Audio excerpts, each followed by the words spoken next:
This is a message that applies to 99% of you listening right now. Because that's how many of you can be covered by fast and reliable service on the Boost Mobile network with 99% nationwide coverage. And if you're thinking, no, I'm special, I'm the 1%. Boost Mobile's amazing 5G network doesn't apply to me. I don't want to hear it. You're either that one guy in 100 who actually likes black licorice, or you're a billionaire. And in my experience, Rory, I find both generally untrustworthy. But for the other 99% of you, listen up. Right now, when you switch to Boost Mobile, you can get an iPhone 15 with dynamic island and a 48 megapixel camera for $99.99. That's $99.99 for an iPhone 15 on a nationwide 5G network. I'm 99% positive Boost Mobile just gave all of us a really, really good deal, Rory. In-store offer, $35 device setup fee may apply. Requires credit qualifications, ID verification, and activation on a $60 plan. Taxes extra. 5G speeds not available in all areas.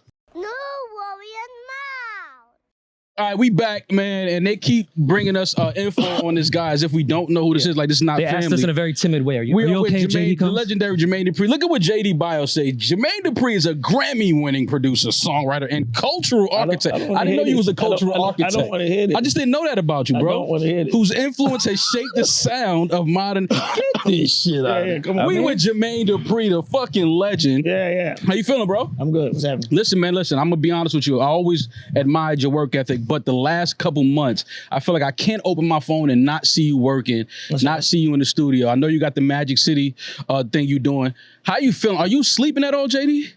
A little bit. A little bit? Yeah, a little bit. But you working, though. Yeah. You working. How far? So is the project, where we at with it? 80%, 90%? I got like 10 songs done. I don't know when I'm going to stop, though. Okay, it's one of those. You just but because every time I make a song, I keep saying, oh, I can make something better than that, because I get to a space and I feel like I can make something better. So I got to stop myself at some point. Yeah. Or I will just keep going. But I see you in with people. You with Akeem Ali, who I love, Swaze. Yeah. Like, you in there with people that we probably wouldn't think that you was gonna work with. But is that purpose? Are you tapping into the new? Yeah, the goal is, I think, like, as a producer, and a songwriter, you gotta do something to keep you fresh and keep you excited. That's probably why I can't sleep, because I'm working with, I'm getting a chance to work with people I ain't never worked with, so I don't know what they gonna do, and I don't know how they gonna feel when we get in the box. So it ain't like a great relationship coming. It's like my first time going in there, so it's kind of like a date. Like, you nervous a little bit. So I'm just working. I'm working with a lot of people the whole album basically is artists that I never did songs with. That was my mindset to do it like that. Is that, well, because you just a legend in every sense of the word, is that a way to kind of keep you motivated and refreshed? Like, you got that new blood, new talent in the studio? I think it's for the people. I think it's for y'all. I think it's for everybody out there. Like, people that probably like, the Suave, they never, I'm sure people never thought they'd see. Yeah. I was very surprised, but I like him. I like his visual. I like him because he's a different flow in Atlanta. Absolutely. But I don't think he get the light that he needs. Absolutely. That's why I picked him. And you got to look at the producers that love him. Like, he has a whole project with James Blake. Like, yeah. There's something special when producers like you and him. That's pretty much what it is. I just wanted to give people something different. I don't want people to be like, okay, it's already Magic City. If you've been in Atlanta, you've been to Magic City, you know exactly what to expect. Yeah. Right. But you ain't expecting me to do all these records for these artists. Right. People thought it was going to be an album. And it started off like that, where I was just going to A&R a record and just get songs from people and do it like that. But I feel like that's the old way. Yeah. You know what I mean? And I don't think we've ever seen a producer do an album with his whole city only. Right. Yeah. I ain't putting nobody else on there but people from Atlanta. I love that. Fire. Division pretty much lives at your compound, and you guys made it official. Yeah. Finally. Yeah, finally. Shout out to They Division. need to start paying rent at some point. Yeah. Now they really there now. Yeah. So how was it now that obviously you have a relationship and y'all know each other pretty well, but how was it now that it's official and that they're underneath JD? I mean, I think it's just, just understanding. I think, like, I don't know, because I don't know the business behind what was happening with them before. Yeah. I just know what I saw, and then what I was able to be a part of, and then to get an opportunity to be a part of it, because that wasn't even the works when we did the last album. Like, them staying where they was at, I thought was perfect for them. But when I gotta heard. What? Oh, wait a minute. Y'all done? Oh, come on, let's figure it out. So I just think that, it was just timing because I didn't even have a deal like this at the time we did the last record. So for me to have my deal and then they deal be up, it's I think that's just God telling me that's a sign. Yeah. There was a lot of talk on the timeline the past 2 days. Timberland announced that he signed his first AI artist and that he's fully focusing on that. Hey, Tim. I love you, but come on, Tim. I threw the throw up emoji over there. Can't do no AI, JD. Like, I get it, the technology, the new era and all, but it's just certain producers that's just too legendary to touch that type of. Like, if I heard JD had an AI girls group coming out, I would text JD, curse him out, and hang up. Oh my God! They even have a picture and everything of this for this artist. I mean, I get it, Jay. I get it. Like, we in a whole new era. The way we, communicate and technology. I get it, and I understand that it is part of the record making industry and the song making process with technology, but. It's some things just out of bounds. Like, it's like we can't go that far. Yeah, see, I had to look at it for a bunch of different ways, right? I got in that. I took a ride in the Waymart. Y'all took a trip in the Waymart. I saw you post that. I was laughing all the time. Y'all gotta get in I don't know with that. Listen, it might be, like if you get in that car, it might be like only music for that car. Like I don't know what his game is. I don't know what the whole thing is, but I'm just saying like it's a world out there. I guess they might have to have music for that world. Just our world right here. Right? Walking around touching people like you just said, JD, they got you out working. I feel like, this ain't for that person or whatever that thing is for that AI character. I just feel like it might be a world out there that I'm not privy to. I don't know if none of us are, maybe that we don't know that you got to go into this virtual world and they like got radio stations. I know like they asked me to do like Grand Theft Auto and they were saying like Drake got his own radio station on Grand Theft Auto. The way that they getting ready to do it is that Drake can actually upload music that we probably ain't never even heard online or wherever else on that video. Yeah. So I'm just saying you gotta think. But that's a little different. Yeah, that's like a playlist for a video game. Yeah, but I'm saying it's still inside that game. Like you gotta get on your thing to actually play the music. You can't get in the car and hear it, right? I mean, you could if they take it, but I'm saying they're actually trying to make it where it's just like you gotta get in the car that's on that Grand Theft Auto to hear these songs, right? So that's what I'm saying. So it's kind of like if he does it. Say if they got an AI radio station or something like that and you only hear the music over there. I don't know. I'm just thinking like, I'm trying to make it cool. See, wait, but hold on. So let me take the thumbs down back. Is it, because I thought, what I thought was it was an AI artist. It is, but I'm just saying. And Timberland is producing. But I think, all right, there is great stuff with AI. It can help with Pro Tools. Like there is stuff with music. I think AI is very important and helping real artists. But when you go this far, where it is something that's completely made up, and then also, where do you draw the line? Like, I mean, I think it's the same thing as stream. Like, I think like when they start saying streaming and they stop telling you how many records people sold, or they said like, oh, this person streamed and they sold blah, blah, blah.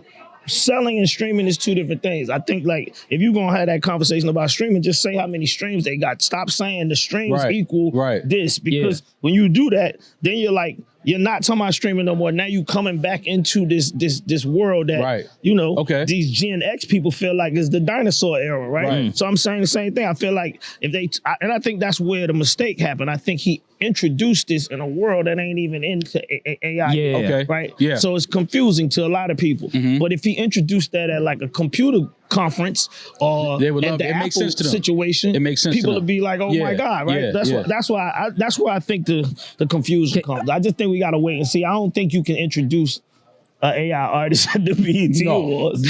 I'm sure they'll find a way by 2026. That's what I'm saying. But do you think maybe it could put producers and artists at risk? Like, for example, with the AI shit, they could take your whole catalog and upload it to this girl that is now Timberland's AI artist. And she can take all that information and spit it out in a different way where it wouldn't be a sample, you wouldn't get any pub royalties, but they can literally just take a catalog. They're going to fix all that. That's what I'm saying. That ain't going to just slide like that. Cause, like I got the new song with me, T.I. and the Turnaround record. I tried to upload it yesterday to TikTok.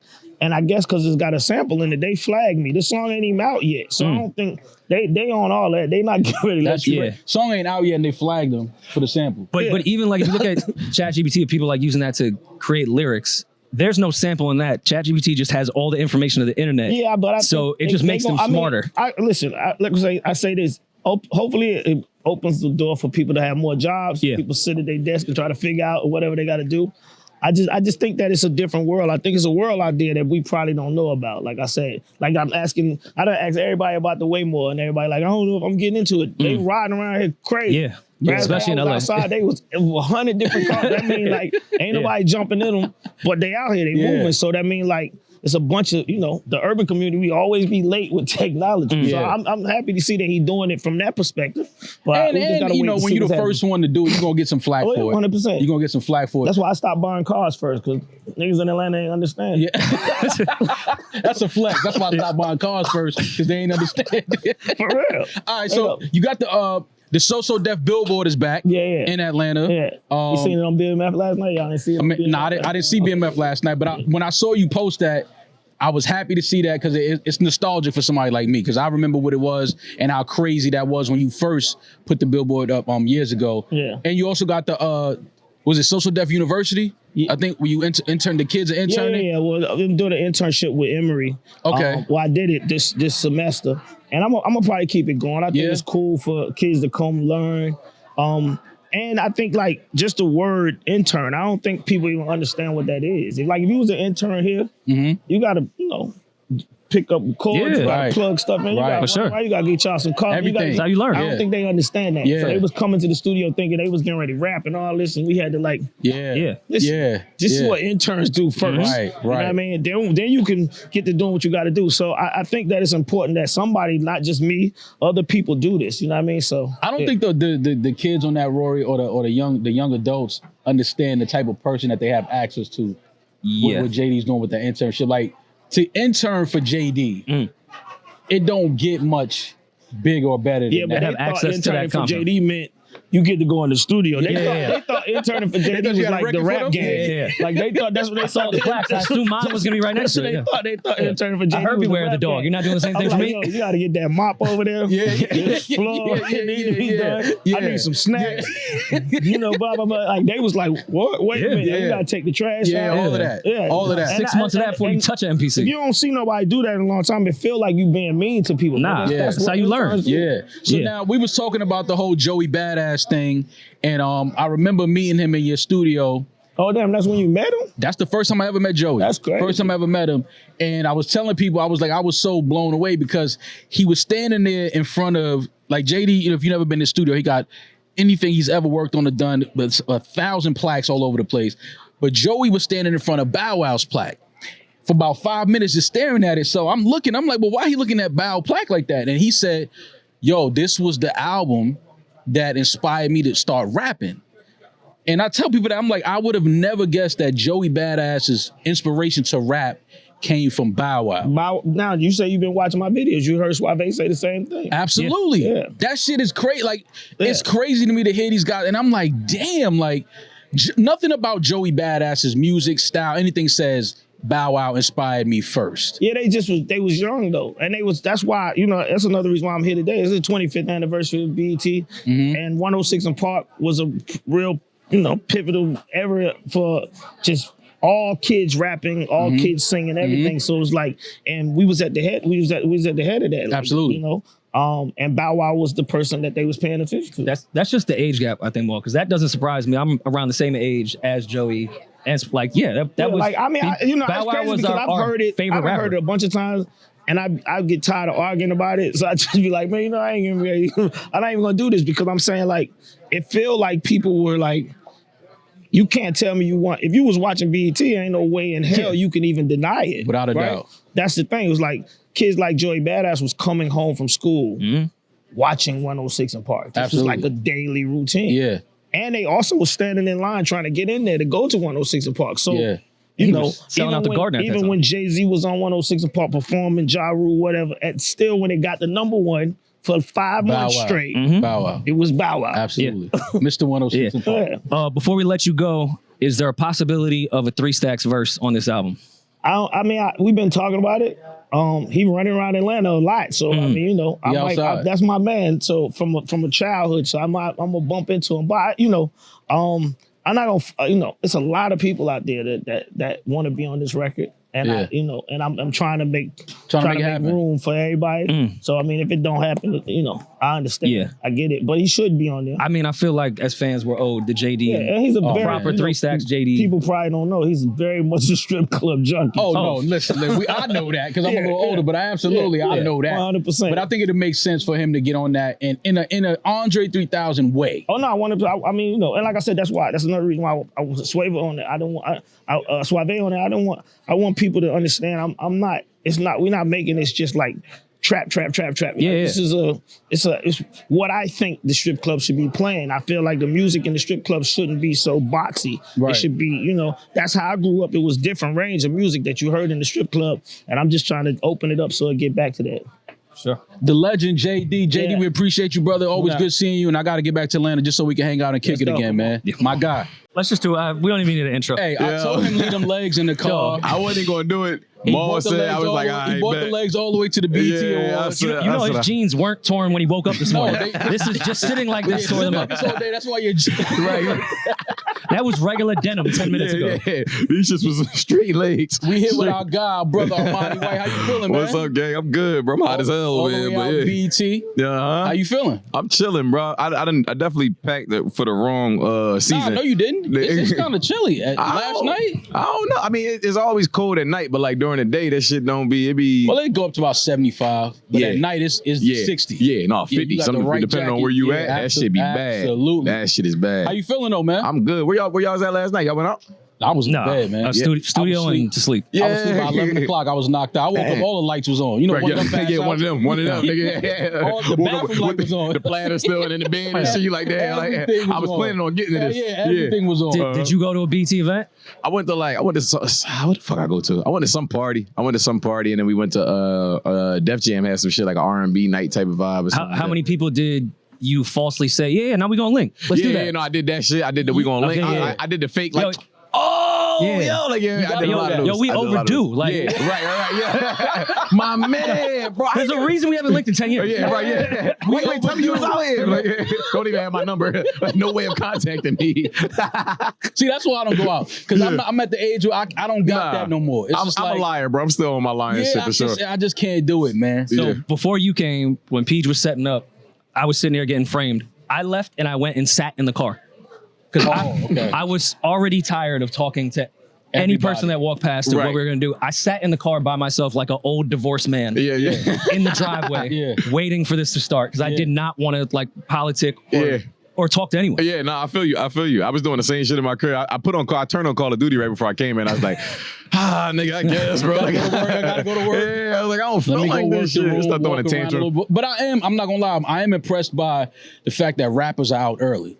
Yeah, Because rap is not an early. That's a fact. That's That's not a an fact. early genre. Nah, it's usually a nigga like or a white man, something like him, Yeah. that like has to like call you or bring or drag you out. Yeah, Yeah, pull or you out, yeah, exactly. Yeah. You know, he called me about 7 times today. Right, that's what I'm like, saying. yo, bro, I'm on the way. You see, you see what Let's look at my last text from Tamal. What's your ETA?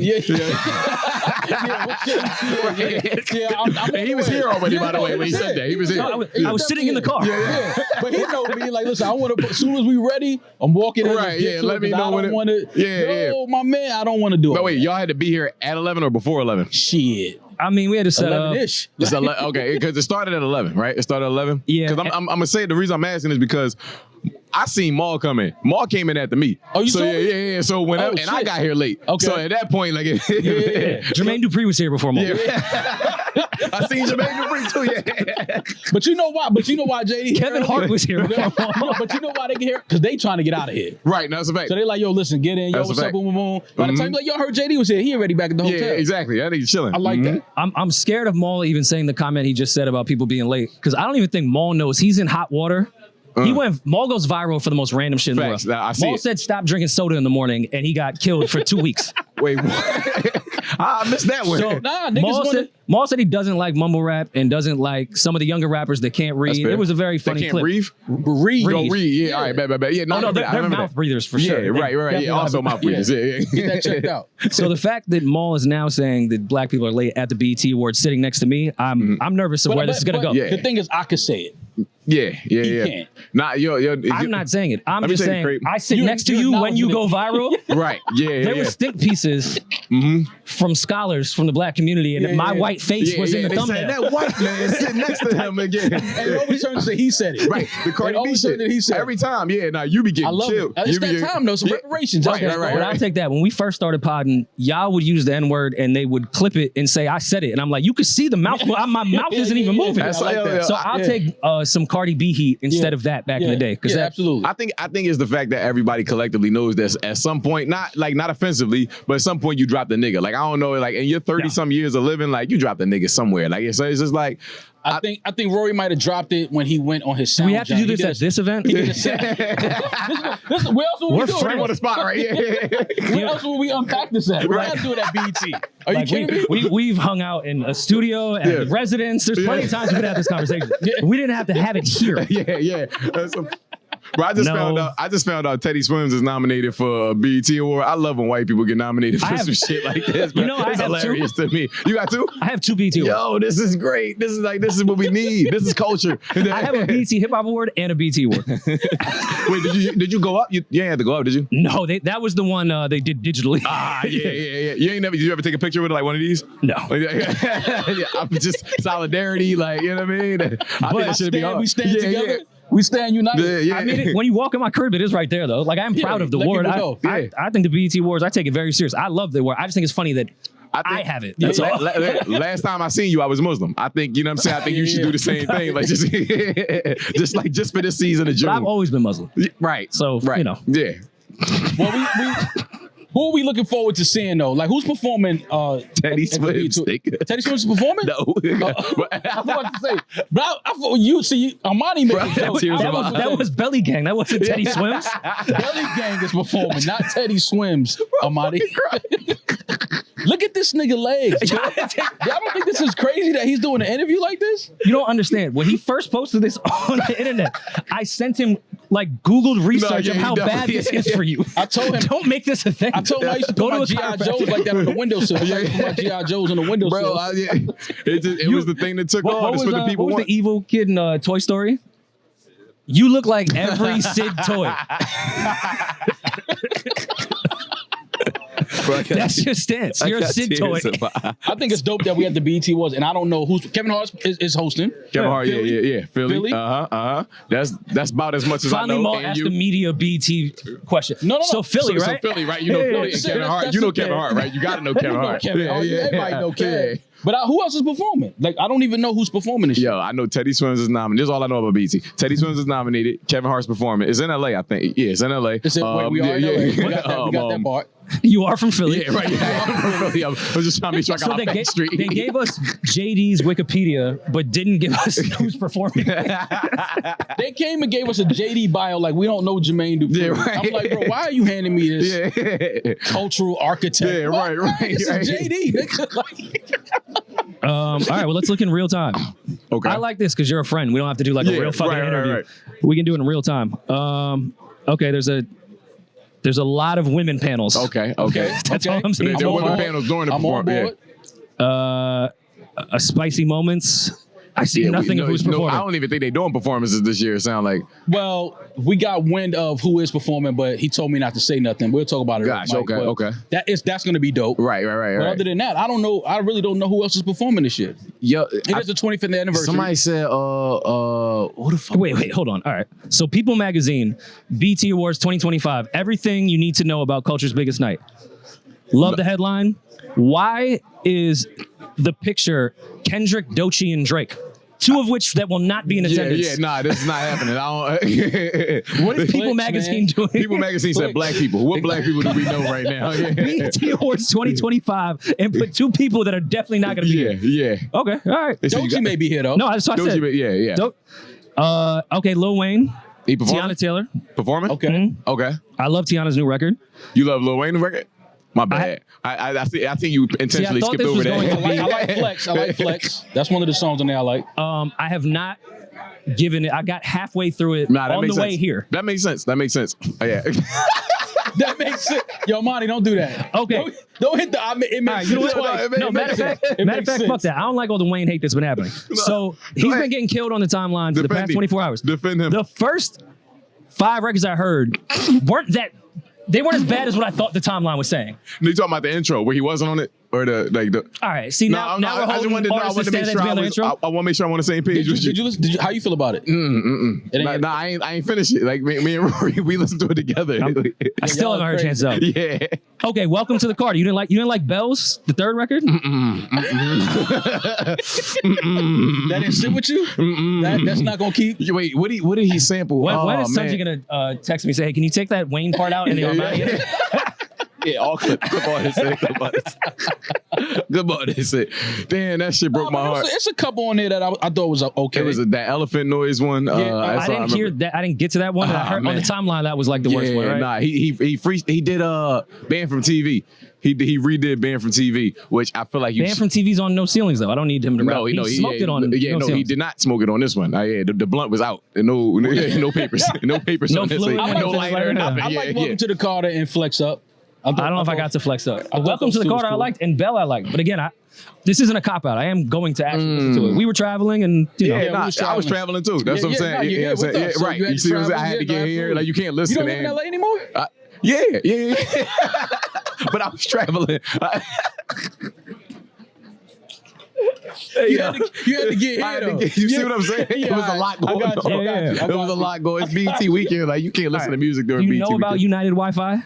It's rough. Exactly. You see what I'm saying? It is. You see what I'm saying? It's bad Wi-Fi. It's all the street. Yeah, you're just gonna be, color wheel the whole time. You barely get through a song. And you fall asleep, don't charge your phone. Then yeah, man. 1% just to call the Uber. Then I'm about to say you need to call the Uber. So like you can't use that. He had the old charger. Yo, y'all are. We're gonna have to clean up a lot of that. No, we're not keeping this on. We can't do that, man. We can't put that out. But this part will go on Patreon.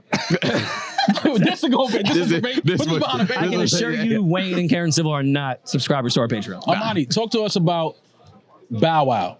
What about him? So you're from Philly? No, because listen, everybody that we sat down with today, the last. So you know Billie Eilish? Very well. Billie Eilish is probably a Bow Wow fan too. Yo. Is Bow Wow one of the guys that you listened to growing up? No shit. Actually, all right. That's Bow Wow. I didn't listen to Bow Wow like that. I listened to the record that I sampled, Represent That or whatever. Okay. But I used to tell me and my sister used to go to this park down the street from my house, and she would tell people I was a little Bow Wow, and I would take pictures, and they would pay her. Like we got like $20 like just off of because I had hair and shit. Thought you was Bow Wow? It wasn't that many little niggas with hair at the time. You know what I'm saying? Like there was a lot of little niggas. Yeah, probably was a lot of in my neighborhood. It wasn't. That means there can be 2 catfish episodes of somebody pretending to be Bow Wow. Yeah, who else was pretending to be Bow Wow? That was the funniest episode of Catfish history. I never seen that. No, I never seen that. Legendary. So a dyke pretended to be Bow Wow, and this girl was sending Bow Wow money because I did see this. Because every time every time Bow Wow went to film, his credit card would be frozen. And she was like, "No, I understand." Right, that makes sense. Makes sense. Like Bow Wow didn't need the money. You've been a little Bow Wow for a while. Just slow up a little bit, right? So it's just a bunch of money of Bow Wow. So you were the original Catfish Bow Wow. I was the original Bow Wow. Yeah. No, the funny thing is the song that we did where we sampled Bow Wow, he put a verse on it. I ain't gonna say who didn't allow it to come out, but he put a verse on that joke. Now you gotta say who stopped it. No, you know who stopped the verse. Like it was somebody from the higher ups that was like, it was definitely Rock Nation. Yeah. So, absolutely nothing to do with it. But it was dead. Yeah. Well, I thought Bow Wow slid. I thought he slid, but he wasn't fucking with that Bow Wow really? verse. Yeah, Bow Wow, it didn't make it through. I mean, he slid on the original. Yeah, I mean, 20-something years ago, yeah. I think JD wrote that. Did JD write that? Maybe, probably. No, I think that might have been the time when T.I. was writing for him.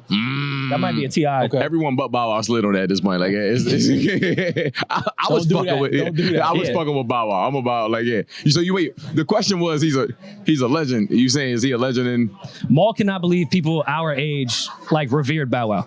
No, that's not what it is. Bow Wow was that nigga though. No, 100%. But when he let me. Yeah. Bow Wow was that nigga. Not sit like that. Don't do that, bro. It's too much shit going on. Do not do that. No, I recognize that he is a legend. Yeah. But I just think that now the artists that he inspired are actually doing their thing now, and they're outside and they're moving around, and now I'm interacting with them, so I'm hearing it more like, no, Bow Wow inspired me. And I'm like, really? Nah, it's like that's all it is. But I know I'm very aware of how insane Bow Wow was as an artist growing up. 100%. And how do you not know who wrote that? You had to split the pub with them. Just look at your contract. And I'm gonna tell you that off mic. I'm gonna tell you that. Their name was in the. Yeah, I know, and I'm gonna tell you that one off mic. Whoever wrote that hook was fire. Because I'll tell you who name wasn't on it. Listen, Bow Wow has written some shit, man. 2025, we with our guy, our Bobby White. Yo, bro, thank you. Because Just keeping this shit. We act like we ain't got mics and cameras across the floor. Make it run through my mind all the time to the point that I just want to take you home. Y'all are crazy, man. Yo, that's funny as shit. All right, Rory, we are back at the Media Room, BET Awards 2025. Yes. We are joined by someone who I have been wanting to speak with. Big fan of hers. Love what she's doing in the sports world. We haven't had a chance to connect personally, but here we are at the BET Awards 2025. Joy Taylor. Yes, we actually need we have a segment called Don't Know Ball that we do every Wednesday. Oh, yeah. Because Mo and I don't know shit. We don't know shit about ball. We need you to come on there to properly tell us about sports. And act like they do. But we need somebody like you, Joy. Had this conversation a few minutes ago. It's okay though. Yeah. It's so intimidating to talk about sports. Like, who cares? So you wrong. Right. We're wrong all the time. Right. I mean, I'm not wrong, but Of like, course. people be wrong all the time. Yeah. Like, You mere mortals are, but yeah. it's okay. It's people be ranting and won't even know that the player's not on the team anymore. Or that coach is not even there. Like, it's okay. We just talk. That's all right. Yeah, it's so intimidating to talk about sports. You don't need to know every single rule and every single player that played for the '87 Yankees. Like, it doesn't. It's cool. that defines who you are as a sports broadcaster. What is the blood type? Was Babe Ruth actually black? Yes or no? Yeah. Well, answers we need questions. we've seen his cousins. We need the answer to that question, and I feel like we have it, but they're like, you're not taking Babe Ruth from us. So they're gonna die with that. At the BT Awards, though, I feel like. we gotta take this Babe Ruth. weekend we're gonna take We're Babe. taking Babe Ruth for the weekend, and then I after have y'all seen can the have him photo back. of his first cousins. Yes. That is a black man. Yes. Yes. That's a black man. black Herman, man. George Herman? That name is all right. What are we talking about here? That's an old George black Herman man. is an old black man. That's How an did old we black get man. I'm here? just saying. All right, yeah, I don't know how we got here. Is Halliburton the worst human being that's ever existed? That's how I feel. Listen, I hate everything about him. It's from pure hate. It's from pure jealousy. he is having an all-time run. His life is never gonna be the same. And I love it for him. Yeah. Like, be prepared, because if you hate him, he's going to be on every commercial this summer. Yes, You're he about will. to see his face on every promo for the league next year. He's going to have deals on deals. It's going to be, I can see it now. Like, someone is scripting this cinematic. Do you remember the commercial LeBron did with the Take Me to Church? Like that, yeah, of course. That's coming. Yeah, but like, when they took the Blues Brothers shit. Yeah. But for Halliburton, for the overrated thing. Like, it's going to be like all the clips. All like, the noise. is Halliburton good enough? And it's just going to be like dribbling. Yeah. And then they're going to, just give me 10%. I just wrote it for you. We obviously know he's a great player, but I am surprised by his performance in the playoffs. I will be honest. I think we all are. Yeah. But we're surprised because we've never seen it before. Yeah. Like, he's never had these moments. Yeah. Last year, they got swept. Yeah. Let's be honest, they're the Pacers. They don't have national media games. Right. They don't get that kind They of only coverage. have 14 national games this year, right? Yeah, so it's crazy. really not surprising that everyone is surprised. And he's now stepping into the moment. Like, you are something until you're not. Right. So I think the overrated things, obviously, like, that's going to follow him and make it. At this point, you should want to be called overrated. Josh Allen won the MVP and Halliburton is having the run of his life. Like, call me overrated, please. Somebody speak this on me. Yeah. Like, Yeah. do a 40-minute podcast about how I'm overrated. Have we feel seen like- a playoff run in the last decade that has been close to Halliburton right now? Well, Halliburton's also so unique because he isn't LeBron. He isn't. Yeah, he's not this he's- overwhelming figure. Like, he's not an intimidating figure on the court. But the thing that I think that people aren't speaking to is the fact that team has been together. They kept that team together. Their core players, a lot of the guys have been together maybe 2 or 3 years now. And I think it's just clicking at the right time. If they end up winning this series, they're going to make things very difficult for a lot of GMs because they are not built with multiple superstars. They're not built to be a super dominating team. They would have beat a completely dominant team in the Thunder who has the league MVP. So the excuses of, oh, well, we need more stars or we need, no, you don't. You need to put together a roster that complements each other, that plays a certain style of ball, that has someone who is a clutch player and is extremely well coached. I mean, do you think that AAU era is over? Like, even to the Celtics, what they've done, of course, they're superstars, but not to the degree of what like the Heat used to do, even the Celtics before. Lakers, is that done even with? Well, I mean, I think the super team era kind of died with Kawhi. Like, when he moved, he sort of deaded the super team thing. And we haven't really seen a super team win since the Warriors. They've still been assembled, but it just hasn't worked out. And the risk of that is you're so top heavy that you have to really be with an organization like the Warriors or like the Heat that finds these players that they can develop quickly and put them in these like unbelievable positions to ascend in the postseason. Like, you got to be a well-run organization to do that. So I do think the league is changing in a lot of ways. Obviously, it's become very international, so the style of play is changing. The fan base, how we consume it is changing. How we react to certain players is changing. Like, it's just, we've seen the switch over from the OGs to the younger guys now in this finals. It's also two very small markets without transcendent superstars. Like, SGA is a superstar for sure. Halliburton's just become one, but SGA is not a household name for the casual sports fan. So I do think like what happens next year with the league will be very interesting. Like, how and what young player takes that face of the league role on, because while LeBron is still there and his, shadow looms over the league as it should, and Steph is still there, it's a new era, and who steps into that space will be very interesting. Or if we even need it. I mean, I think that you do. Like, I think when you think of a league, like you think of the NFL, you think of Mahomes. You think of like the young stars in the league that are winning.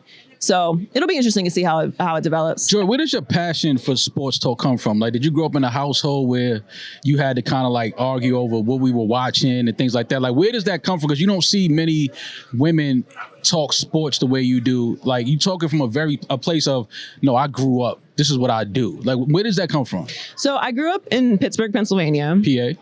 And I grew up with my aunt, and my aunts and my grandmother were big sports fans, as pretty much everyone in a city like Pittsburgh is. Still a nation. Yeah. And when the game came on, everyone had to shut up.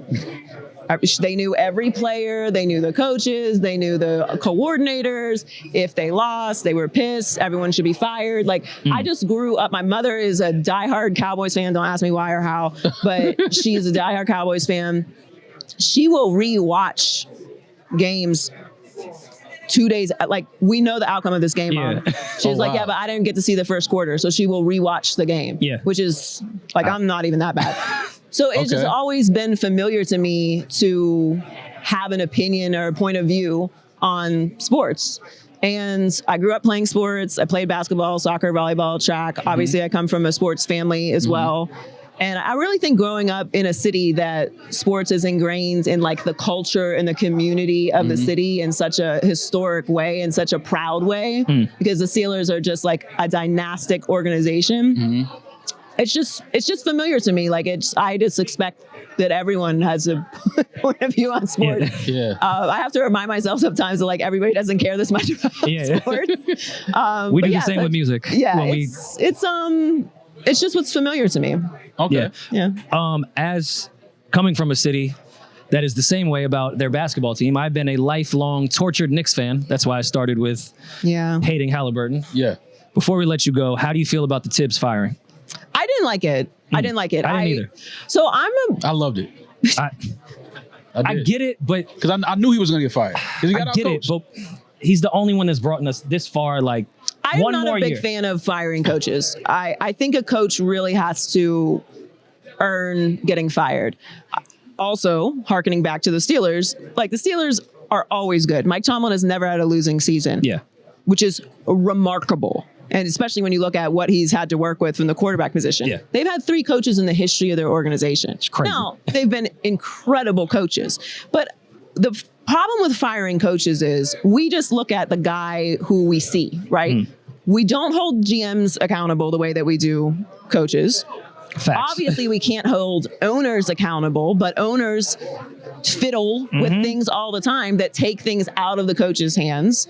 So when you have a meddling owner, is it the coach's fault, or is it because this owner didn't want to pay this player that this coach wanted? Like, we don't know all the behind the scenes things that happen. What we do know is consistency and growth. And I feel like that's what Tibbs did for the Knicks organization. And he stabilized the organization. Like, I hate talking about poorly run organizations. Like, I don't want to give them airtime because I know how hard it is for people in that building to have success when you go into work and it's utter chaos, when you don't have the things that you need, when you don't have the support that you need, when you don't have the staff that you need, when they're not bringing in the players that you need. Like, it's so hard to win like that. So much goes into winning, and we zero in on the coaches because they're the guys that we see on the sideline. Also, when you fire a coach, their whole staff usually gets fired, which means there's a whole changeover. So players, guys who are down the bench a little bit, who had this connection with this coach, who are actually developing and like getting some momentum, now they got to get a new coach in there. Maybe they don't get along with them. Like, it's such an avalanche of effects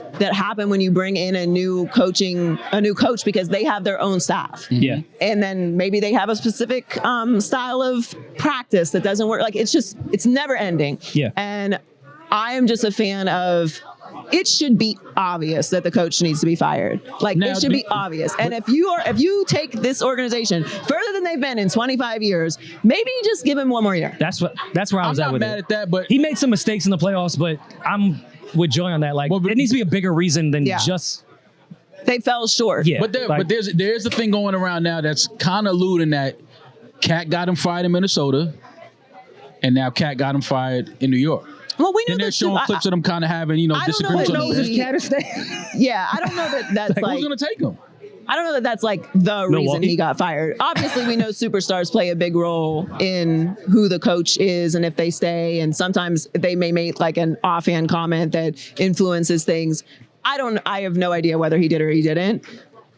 But to me, I would have given him one more year. Yeah. Like, I think they overachieved this year. Nobody had them in the Eastern Conference Finals, with all due respect. So you overachieved this year. Yes, you fell short. Run it back one more year. You've gotten better every single year. If you fall shorter than your expectations next year, cool, you didn't get the job done. Invest in a bench and give it another year. Yeah, I would have given it one more year. Yeah. Well, Joy, we got to have you on Don't Know Ball. Yeah. Absolutely. Let's do a proper episode for sure next time you're in New York. Anytime Kenny, we'll talk city, for sure. Definitely got to I'm have in New you York come soon, by. so We I'll come by. appreciate it. Yeah, let's do it. Yeah. Joy Thanks for Keller. having All right, Rory, we are back at BT Awards 2025. Yes. And we are sitting down finally with a West Coast representative on the rap side. Well, we had Mozzie earlier. Yeah. We had Mozzie. We had Mozzie, Oak Park. But now we're sitting down with AZ Chike. Yes, sir. I don't want to say Chike. I'm going to say AZ Chike. How you feeling, bro? Man, I'm good. They got you running around working you? Man. Day two. Yeah, we're getting it right though. Listen, it's a good weekend though. BT weekend is always a good weekend. Always a good weekend. I'm proud of you too, Maul. This is showing peace and solidarity. Yeah. He had my favorite verse on GNX. My favorite feature for sure. I love that. I mean, no homo. I followed him right after I heard Peekaboo. I don't even like follow men on Instagram like that. I'm glad you paused that before you told us that. I'm glad like you after I heard after he said heard about your man, not sorry for your loss. I'm following him. Like, what's this? That's the coldest bar. What's this gentleman's Instagram? That was the only person I followed immediately after I heard GNX. But with what the internet thinks about you, I think this is great that both y'all are sitting down. OVO and the West Coast together to show we can all live. Nah, man, they tried to make it a East Coast, West Coast thing. OVO, West Coast. Nah, man, it's all love. It's nothing but love, especially for me. LA, you know, Rory, LA is a second home for me. Yeah. But, how you feeling, man? how's the success of, being on one of the biggest albums of the year? Yeah. How's life changed? How's, how the ladies treating you? How they talking to you now? The text messages responding a little faster? Yeah. Bitches that I ain't talked to in 3 years, opening up old threads. I like that he said bitches. I like Yeah, you know what I'm saying? That classifies. If you don't talk to me for 3 years, then you see that shit. Yeah, they responding to texts. Happy birthdays from 3 years ago. Yeah. Crazy. Nah, they was checking up on you. Yeah, I ain't going for it. They didn't even hear about the Super Bowl. yeah. But nah, man, I just been working, bro, and I've been doing my best just to stay focused and not get too caught up in everything. You know what I'm saying? Because it can be a lot. Yeah. So I just have my little things like this last thing when I did the GNX tour and shit like that. I think like through all the shit that's been happening in the past 6 months, I felt that one the most. Okay. Like once it hit all over the internet, like I felt like overwhelmed a little bit, like overstimulated, like you know what I'm saying? Like I felt that the most. So I kind of like I didn't take a little break, but I didn't post or nothing for a little bit. Like, all right, hold on, let me let this sink in for a minute. You know what I'm saying? Yeah. And that's really just how I've been dealing with everything, though. Just finding balance. You know what I'm saying? Has there been a lot of pressure? Because I've seen, because the internet's been a mess with everything that happened last year. Facts. Has there been a lot of pressure with people saying every feature from GNX should have capitalized on that shit the next fucking day? They were like, why didn't they all have albums ready to go that next day? What's the pressure been like with getting something so important and so great? I mean, respectfully, bro, I don't really deal with that shit because I'm the example that they using as why niggas should have capitalized. Well, you should have did it like Chike. Well, Chike did this, Chike did that. So I don't necessarily feel that particular pressure. I guess the pressure I do feel is like coming with a real body of work. You know what I'm saying? Like that's what's gonna make this shit really stick and count. You know what I'm saying? So, and it's not really pressure, but you know what I'm saying? Like I feel it though. Like, you know what I'm saying? That's the only thing I'm kind of like focused or like, I guess you could say concerned about is like following up with that body of work, bro. Like that's what's gonna count. Like these singles I do is cool. The dot looks is great, but I gotta build my own foundation, and it's gonna start there with that album. You know what I mean? So what is it? My bad word. What is it like for you though? Like to be able to touch a stage in a stadium like SoFi, like that many people looking at you, hearing you, like. How does that affect your creativity? How does that affect, the way you look at the industry? Like, things have to change once you on a platform and a stage that big. Yeah, I mean, it really just leveled me up. You know what I'm saying? Like, and like when I did the shit, like, and that's what I tell a lot of people. Like, I was so focused on the performance, I didn't really like get too submerged into the crowd. Like, you know what I'm saying? Yeah. I had the custom in-ears in, so I couldn't hear nothing. Like, all I could hear was the beat, myself, and Die. Like, I couldn't hear nothing. And then I was so focused on hitting my cues that I didn't, you know what I'm saying? Like, I didn't want to bump into the dancers. Right. And then when you see us walk on the second side of the stage, like, I had to keep up with them. Okay. Then we did the little choreographer boo bop bam thing. So I'm so focused on that. Like, it didn't hit me till later. Like, I'm liking all the videos on Twitter, people freaking out, but I'm like, I'm really saving this for later because I'm gonna watch it. That was the only way I was able to see the crowd reaction was through the videos. And, overall, it just leveled me up, bro. Like, you know what I'm saying? Like, again, it just make sense. And, as people know, I fought for that. You know what I'm saying? Like, I had to get on Dot ass to make sure I got on that stage. And I couldn't fuck up because I asked for that shit. You know what I'm saying? You got to be ready for it. Yeah, and even before we went on stage, he like called me in his green room like right before, like 2 songs before. I think SZA was still on stage. And he was like, you nervous? I was like, no. I was like, hell no, I asked for this. He's like, yeah, nigga better not be nervous. You know what I'm saying? So, Meanwhile.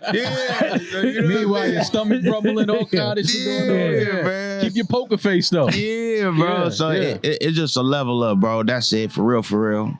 How has that helped with what you want to do with live performances moving forward? Because like going right to Sophie is crazy. Very crazy, bro. It helped a lot. I mean, the main thing is like real live performance, no backtrack. Like that's the real thing. Yeah. Okay. Keeping your breath, no backtrack. Like I performed without backtracks before, but not the full hour set. Like, you know what I'm saying? Like, that's a different ball game. Like, you know what I'm saying? So that's one thing that I took from that I have to work on. I don't have it all the way. Like, there's some songs out of my catalog that I can do. But the other one, like, I gotta figure out a way, like, you know what I'm saying, to sauce it and, you know, like, do different things. And that's the one thing, the no backtrack shit, like, the real performance, you know what I'm saying? After hitting that type of stage, do you feel like at some point you probably, you took for granted exactly how much goes into performing? Because to be able to be on the stage that big and hit those cues that's that far apart, that type of performance is a different level. Facts. So do you look at that part of your career like, okay, I gotta sharpen my live performance set? No, for real. Yeah. But at the same time, bro, you couldn't have told me none of this shit was gonna happen a year ago. Like, you know what I'm saying? Real. And I performed at what was it? I think it was the Forum. Not the pop out, but before that I think it was the Blank Face tour with Q. And I brought us out there. And it still wasn't nothing like that because I didn't go with him. Like, we opened for him, you know what I'm saying? But in a way, you know, I think I couldn't see myself. I never see myself on that type of stage. You know what I'm saying? So, yeah, now that I am, I guess you can say that. Like, you know what I mean? Like, I have to get sharper, bro. Like, you know, the bar is set high now. It's a different level now. Yeah, the bar is set high. And because everybody's seen it, it's like now they like, all right. It's got to be at that caliber. Regardless if it's 70,000 or 500 people in that room. You got to perform like you're in the stadium. That, you know what I'm saying? So that's a fact. One of my favorite videos this year was you with your family watching the Super Bowl. Like, honestly, that was like just beautiful to watch in general. That was crazy. You know, I complimented it in your comments and got killed by every TDE fan on earth. I just tried to compliment him. Damn. It was a crazy time. It was a crazy time. He's sitting with his family watching that, and then Kendrick does part of the verse with his name. I was like, this is amazing. What was that like, sharing that moment just with your family? I mean, capturing it, I thought was incredible. Bro, it was insane. We didn't think he was gonna do that shit. Yeah. I didn't know, like, we didn't even think he was gonna do that many new songs. But it made sense because he was going on a tour and it's pretty much the same set list. Right. So we didn't think he was gonna do that. My manager right here was like, we're just gonna watch. She's like, he's gonna do Peekaboo or whatever, like, we're just gonna watch. And I captured it on my TikTok live. There was nobody in my live, bro. Probably like 12 people. You know what I'm saying? And he did the song. He did the damn song. So now we freaking out. There's no way in hell I thought he was gonna rap my verse though. You know what I'm saying? Right. So if you watch the video, it's like he do the song, we turn. And then he do my shit, we super freak out, bro. You know what I'm saying? And it was crazy, bro. It was a real wholesome moment, and I guess it's good because it was captured. And it kind of give people like where I'm coming from in my essence and make them root for me more because they understand. It was pure. Like, you could see it wasn't some set up social media shit. It was you with your family kicking it with a real reaction. And they understand like how passionate I am. And my family only freaking out like that because they know how much fucking work I done put in. You know what I'm saying? So it's like, damn, all this shit is coming to fruition. You know what I'm saying? Fact. So where we at with the album? How far are we or how close are we to getting it? Shit. I gotta ask. That's the Super Bowl are cool. Where's the album? Where's the album? Facts. I've been working on it since fucking February, I think, so far. And I have some strong records, bro. I think the last stage I'm in now is features. Okay. You know what I'm saying? Even my last single I dropped, Game Time, that came out of working on the album. You know what I'm saying? So it's a lot of great records like that and different shit too. But I'm on the feature side of things now, you know what I'm saying? And I'm glad I took my time because through all these different events, now all these other bigger artists is hitting me up. Like, you know what I'm saying? Like, not just rapper, but R&B artists, like, blowing my mind. Like, I mean, with your tone, I think you should be working with R&B artists. Like, they telling me, like, you know, I'm working on some demos for you. I'm going to send it over. I'm just like, nigga, what? Like, all right, bet. Like, you know what I'm saying? So that's the stage I'm at now, is knocking those features out. I start working on it again next week. So honestly, sometime soon, bro, like it's gonna be this year for sure, though. It's gonna be this year. Well, I'm looking forward to hearing it, man. Man, I gotta get to work. Yeah, I'm looking forward to it. I gotta get to work. I know Ma is critiquing, so I gotta get to work, man. Not critiquing, but you know what it is? Come fire. I'm just listening differently. Because That's when good, you get though. those type of looks and you know, somebody like Kendrick to stamp you. Facts. I got like, okay, so I gotta hear what he talking about. I know what that sounded like with Kendrick, right? But let me hear what he sound like. I respect that. So I'm not overcritical. It's just like I'm looking forward to hearing what you did away from all of that noise. I don't like to call it noise, but it's noise. It's like it's big. Facts. What you did away from that once that was quiet. Right. That's what I'm looking forward to. Nah, real shit. Real shit. I like that a lot. I like that a lot. Again, my opinion, the standout feature on GNX. Nah, for real. Complex does lists. That's just what the fuck they do. Yeah. What did you think about Complex's? Was it top 25? They did 25, right? Did they do 25? Was it 50? 50, right? They did 50. Top 50 rappers from Los Angeles. How did you feel about Complex list? Pac wasn't on there. That was the biggest. Like, all right, what we doing? I didn't even notice that. Yeah, they told me that shit last night. Bro. Through all this, I've been learning to separate myself from things. Okay. Like as far as like taking shit so personal. Yeah, can't take it personally. Everything is opinionated. Yeah. It's their opinion. Yeah. I'm not mad at it. Yeah. I mean, it would make sense to kind of get the backstory on who made the list. Okay. Like, are you even from the West Coast? Yeah. Anytime we look at the list, we always want to. Who made this? Yeah. Who made this? What's your what is your background? Right. What allows you to even make this list? Right. So until they start doing shit like that, I don't really feel no way about it. You don't give it too much energy because y'all not really standing on business. Right. You're not coming out like, I wrote this. Yeah. My background this is my credentials. This is what I know. I'm hip hop. Whoopty whoop. Right. You're not doing that. You're writing it and hiding like. Right. What y'all and think the goal about it? is to get clicks and make people talk about it. So you know you're gonna put that type of shit. Yeah. But Game, who I felt, just my personal list, I think Game is top 5 from the West. Just my personal. Yeah. The fact that they put him, I think, at 11. Game was at 11. I think Game is top 5. I agree. He put out his own list.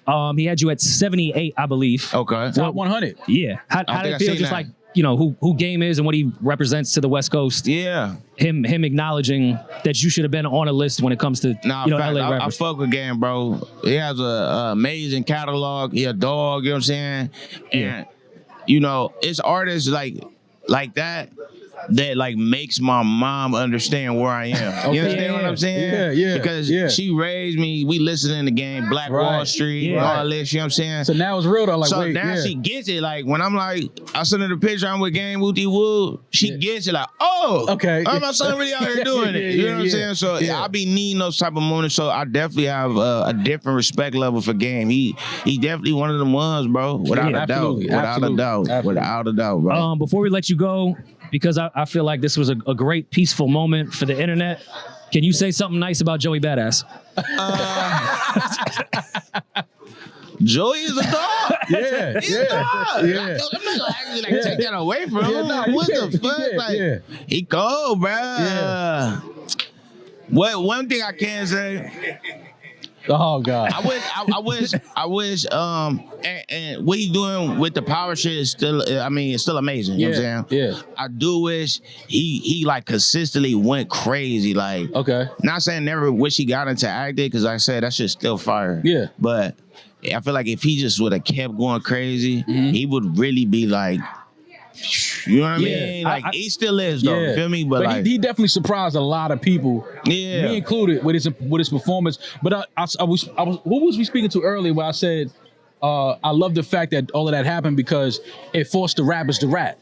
Everybody started rapping it. People was getting in the studio, putting records out the next day. Like the turnover time was incredible. So if that is what we needed to get guys rapping, I'm for it. It was a good sparring, bro. Yeah. Like, it was great. Like, that shit was fun. Nobody got hurt. Yeah, you know what I'm saying? Like, not like that, bro, but like, I done been in real rap function. You feel me? Like, niggas getting hurt. I catch you with the whoop. You know what I'm saying? So that shit just, you know, it's kicking up dust, making the fans happy, bro. Yeah. You know what I'm saying? Even like how Daylight closed it, of just wrapping up the entire thing, I thought was perfect. Like, this is how shit can be fine. Like, everybody can just rap it can and just move be the fuck rap on. and everybody is cool. Everybody move on. Yeah. Compared to all the other shit that's been happening before all this, the dead ops, smoking wooty woo. They don't need that energy. Really get gone. They not here no more. Like, we don't need that energy. You know what I'm saying? So if niggas like that, like us, can set the example, then why not? Yeah, have you know fun. We can still rap, get our bars off, but it's still love at the end of the day. Facts. I'm looking forward to you. I'm looking forward to the project. Nah, hell when you drop, I'm definitely going. I'm checking for I'm you. gonna let you know how I feel. I'll check When you come to New York, come let's do a private ASAP. episode and come sit to- down for come sure. to- Yeah, come whenever you to- drop I'm it. coming soon, probably like the end of this month or July. I'm coming soon, bro. Cool. You know they got me Yeah, doing they got press you and moving. shit. You I'm moving pulling up. around now, man. Life is different now, man. Life is very different for you. So we definitely pulling up, bro. All right, Rory, back. BET Awards 2025. Yes. And we are sitting with the talented. Had to flag her down. She didn't want to come fuck with us. Listen, man, she Whatever. being a celebrity. She being a celebrity right now. Whatever. But listen, this is one of my favorite, my personal favorite Facts. female MCs out of New York City, the Bronx, Yes, heavy. Big Bronx, Yeah, we outside. Here we go. Malibu Mitch. No, because listen, when the Bronx is here, I'm totally different. Come on, you That's have the- to you this have is to the give us a Bronx. good introduction. This is the like, Bronx. thank you very much. Mo, this one's actually, I'm glad she's here. Oh, Because yay. this, we could have actual personal interview now. You know she curved me for a date once? Oh my God. I like that. I like that. Curve this nigga. I like that. I even tried to set it up. What's the joint in Jersey with the ski shit? I was even on some like, yo, let's go snowboarding. Wait, he playing a date? He playing a date and she curved? I don't know I've if I been like trying that. to snowboard, so he saw it on my Instagram, and then he tried to finagle his way in there. Yeah. Oh, And I that's what caught you a little did. rhythm. You did some research and on then what she liked and then tried to I spread a date. tried. Then I got curved and I was like, you know what? It's heart eye emojis from here. I'm not even trying no more. She gonna get a fire emoji. Yeah. You did not send me the little vinyl, your vinyl for your song. You did not send me that. You were supposed to send me some socks for your little thing, and you didn't do none of that. You ain't so look sending at no you. merch. You ain't sending No, the nothing. album. She's But you wanna not go on a wrong, but date. but just like a woman, she's telling half the story. Yeah. You, Candace. you with me at least. I'm sure with other people, it's different. You are the worst texter I've ever met in my fucking life. I know, but call me. I tell everybody Oh, God. that. Everybody want to send all these text messages. Don't FaceTime me. Call me. Don't FaceTime me though. But you can call me though. Call me. Like, So not knowing that after I get turned down for the snowboarding date, oh my God. you think the next move is to call her? Yeah, nah, She I like, don't yo, know if I get would've this did that. fucking creep away from me. Yeah, You gotta fight for what you want in life. Fight for what you want. Fight for what you want. That's I wasn't committed enough. Yeah, you gotta get on your 300 Sparta. I'm gonna be on the concourse with a boombox. Yeah, 300. Bitch, let's talk about the music because Yes. I absolutely you're one of the ones that just your voice alone on the track. You set yourself apart from the entire pack. Thank you. What we doing with the music? Because I'm waiting. Yeah, so a lot of people didn't know I was locked in a contract for 8 years. I just got released 2 weeks ago. Congrats, Really? by the way. Yeah, Well, so congrats on Monarch, that. thank you. So Monarch bought me out. But yeah, I was locked in a contract with a production company. You know how they do. And Okay. yeah, so they wasn't letting me release for a long time. Like I wasn't really able to do anything. So and it was messing up everything else. But I was still trying to, hit my ones and twos. Like I still had luckily Nikki helping me out. Like I had a lot of people that was, I don't know, can I curse? Yeah. A lot of people that was fucking with me that supported me. So I'm very grateful for that. And then I was doing my modeling, my little acting Yeah. thing here and there too. So No, you that was definitely cute. active. You was on stage scene with Nikki. Nikki Yes, brought you. I thought that was yes. fire for her to bring I y'all out and have y'all know, touch I the know. stage. That was showing a lot of love to the Yes, next wave of yes. female rappers coming up. How did that come about? The relationship with Nikki and the just- posse cut that y'all did, which is fire. Yeah, well with Nikki, I don't know. I just always just show love to her on Twitter, Instagram, and everything. And then she said my name in an interview. Like she thanked me in an interview for just just always saying her name. Like even through the hate train. Like she so I don't know. I kinda grew over past that. And then I did the when she had Queen Radio, she brought me up there to freestyle for her. And that was amazing. So it's weird how it started. Like first she started playing my music on Queen Radio, then she hit me up to actually go up there and rap for her. And then she always throws me little bones and stuff like that. And I fuck with her for that, because she don't be having to do that, but she does. Yeah. Sounds like you had a better Queen Yeah. radio experience than we did. Oh my God, what happened to you guys? Many moons ago. Kenny was shadow boxing with balloons in the background. I don't know. I Oh my was God, nervous. I don't know. I was scared. What? I don't know what's going on.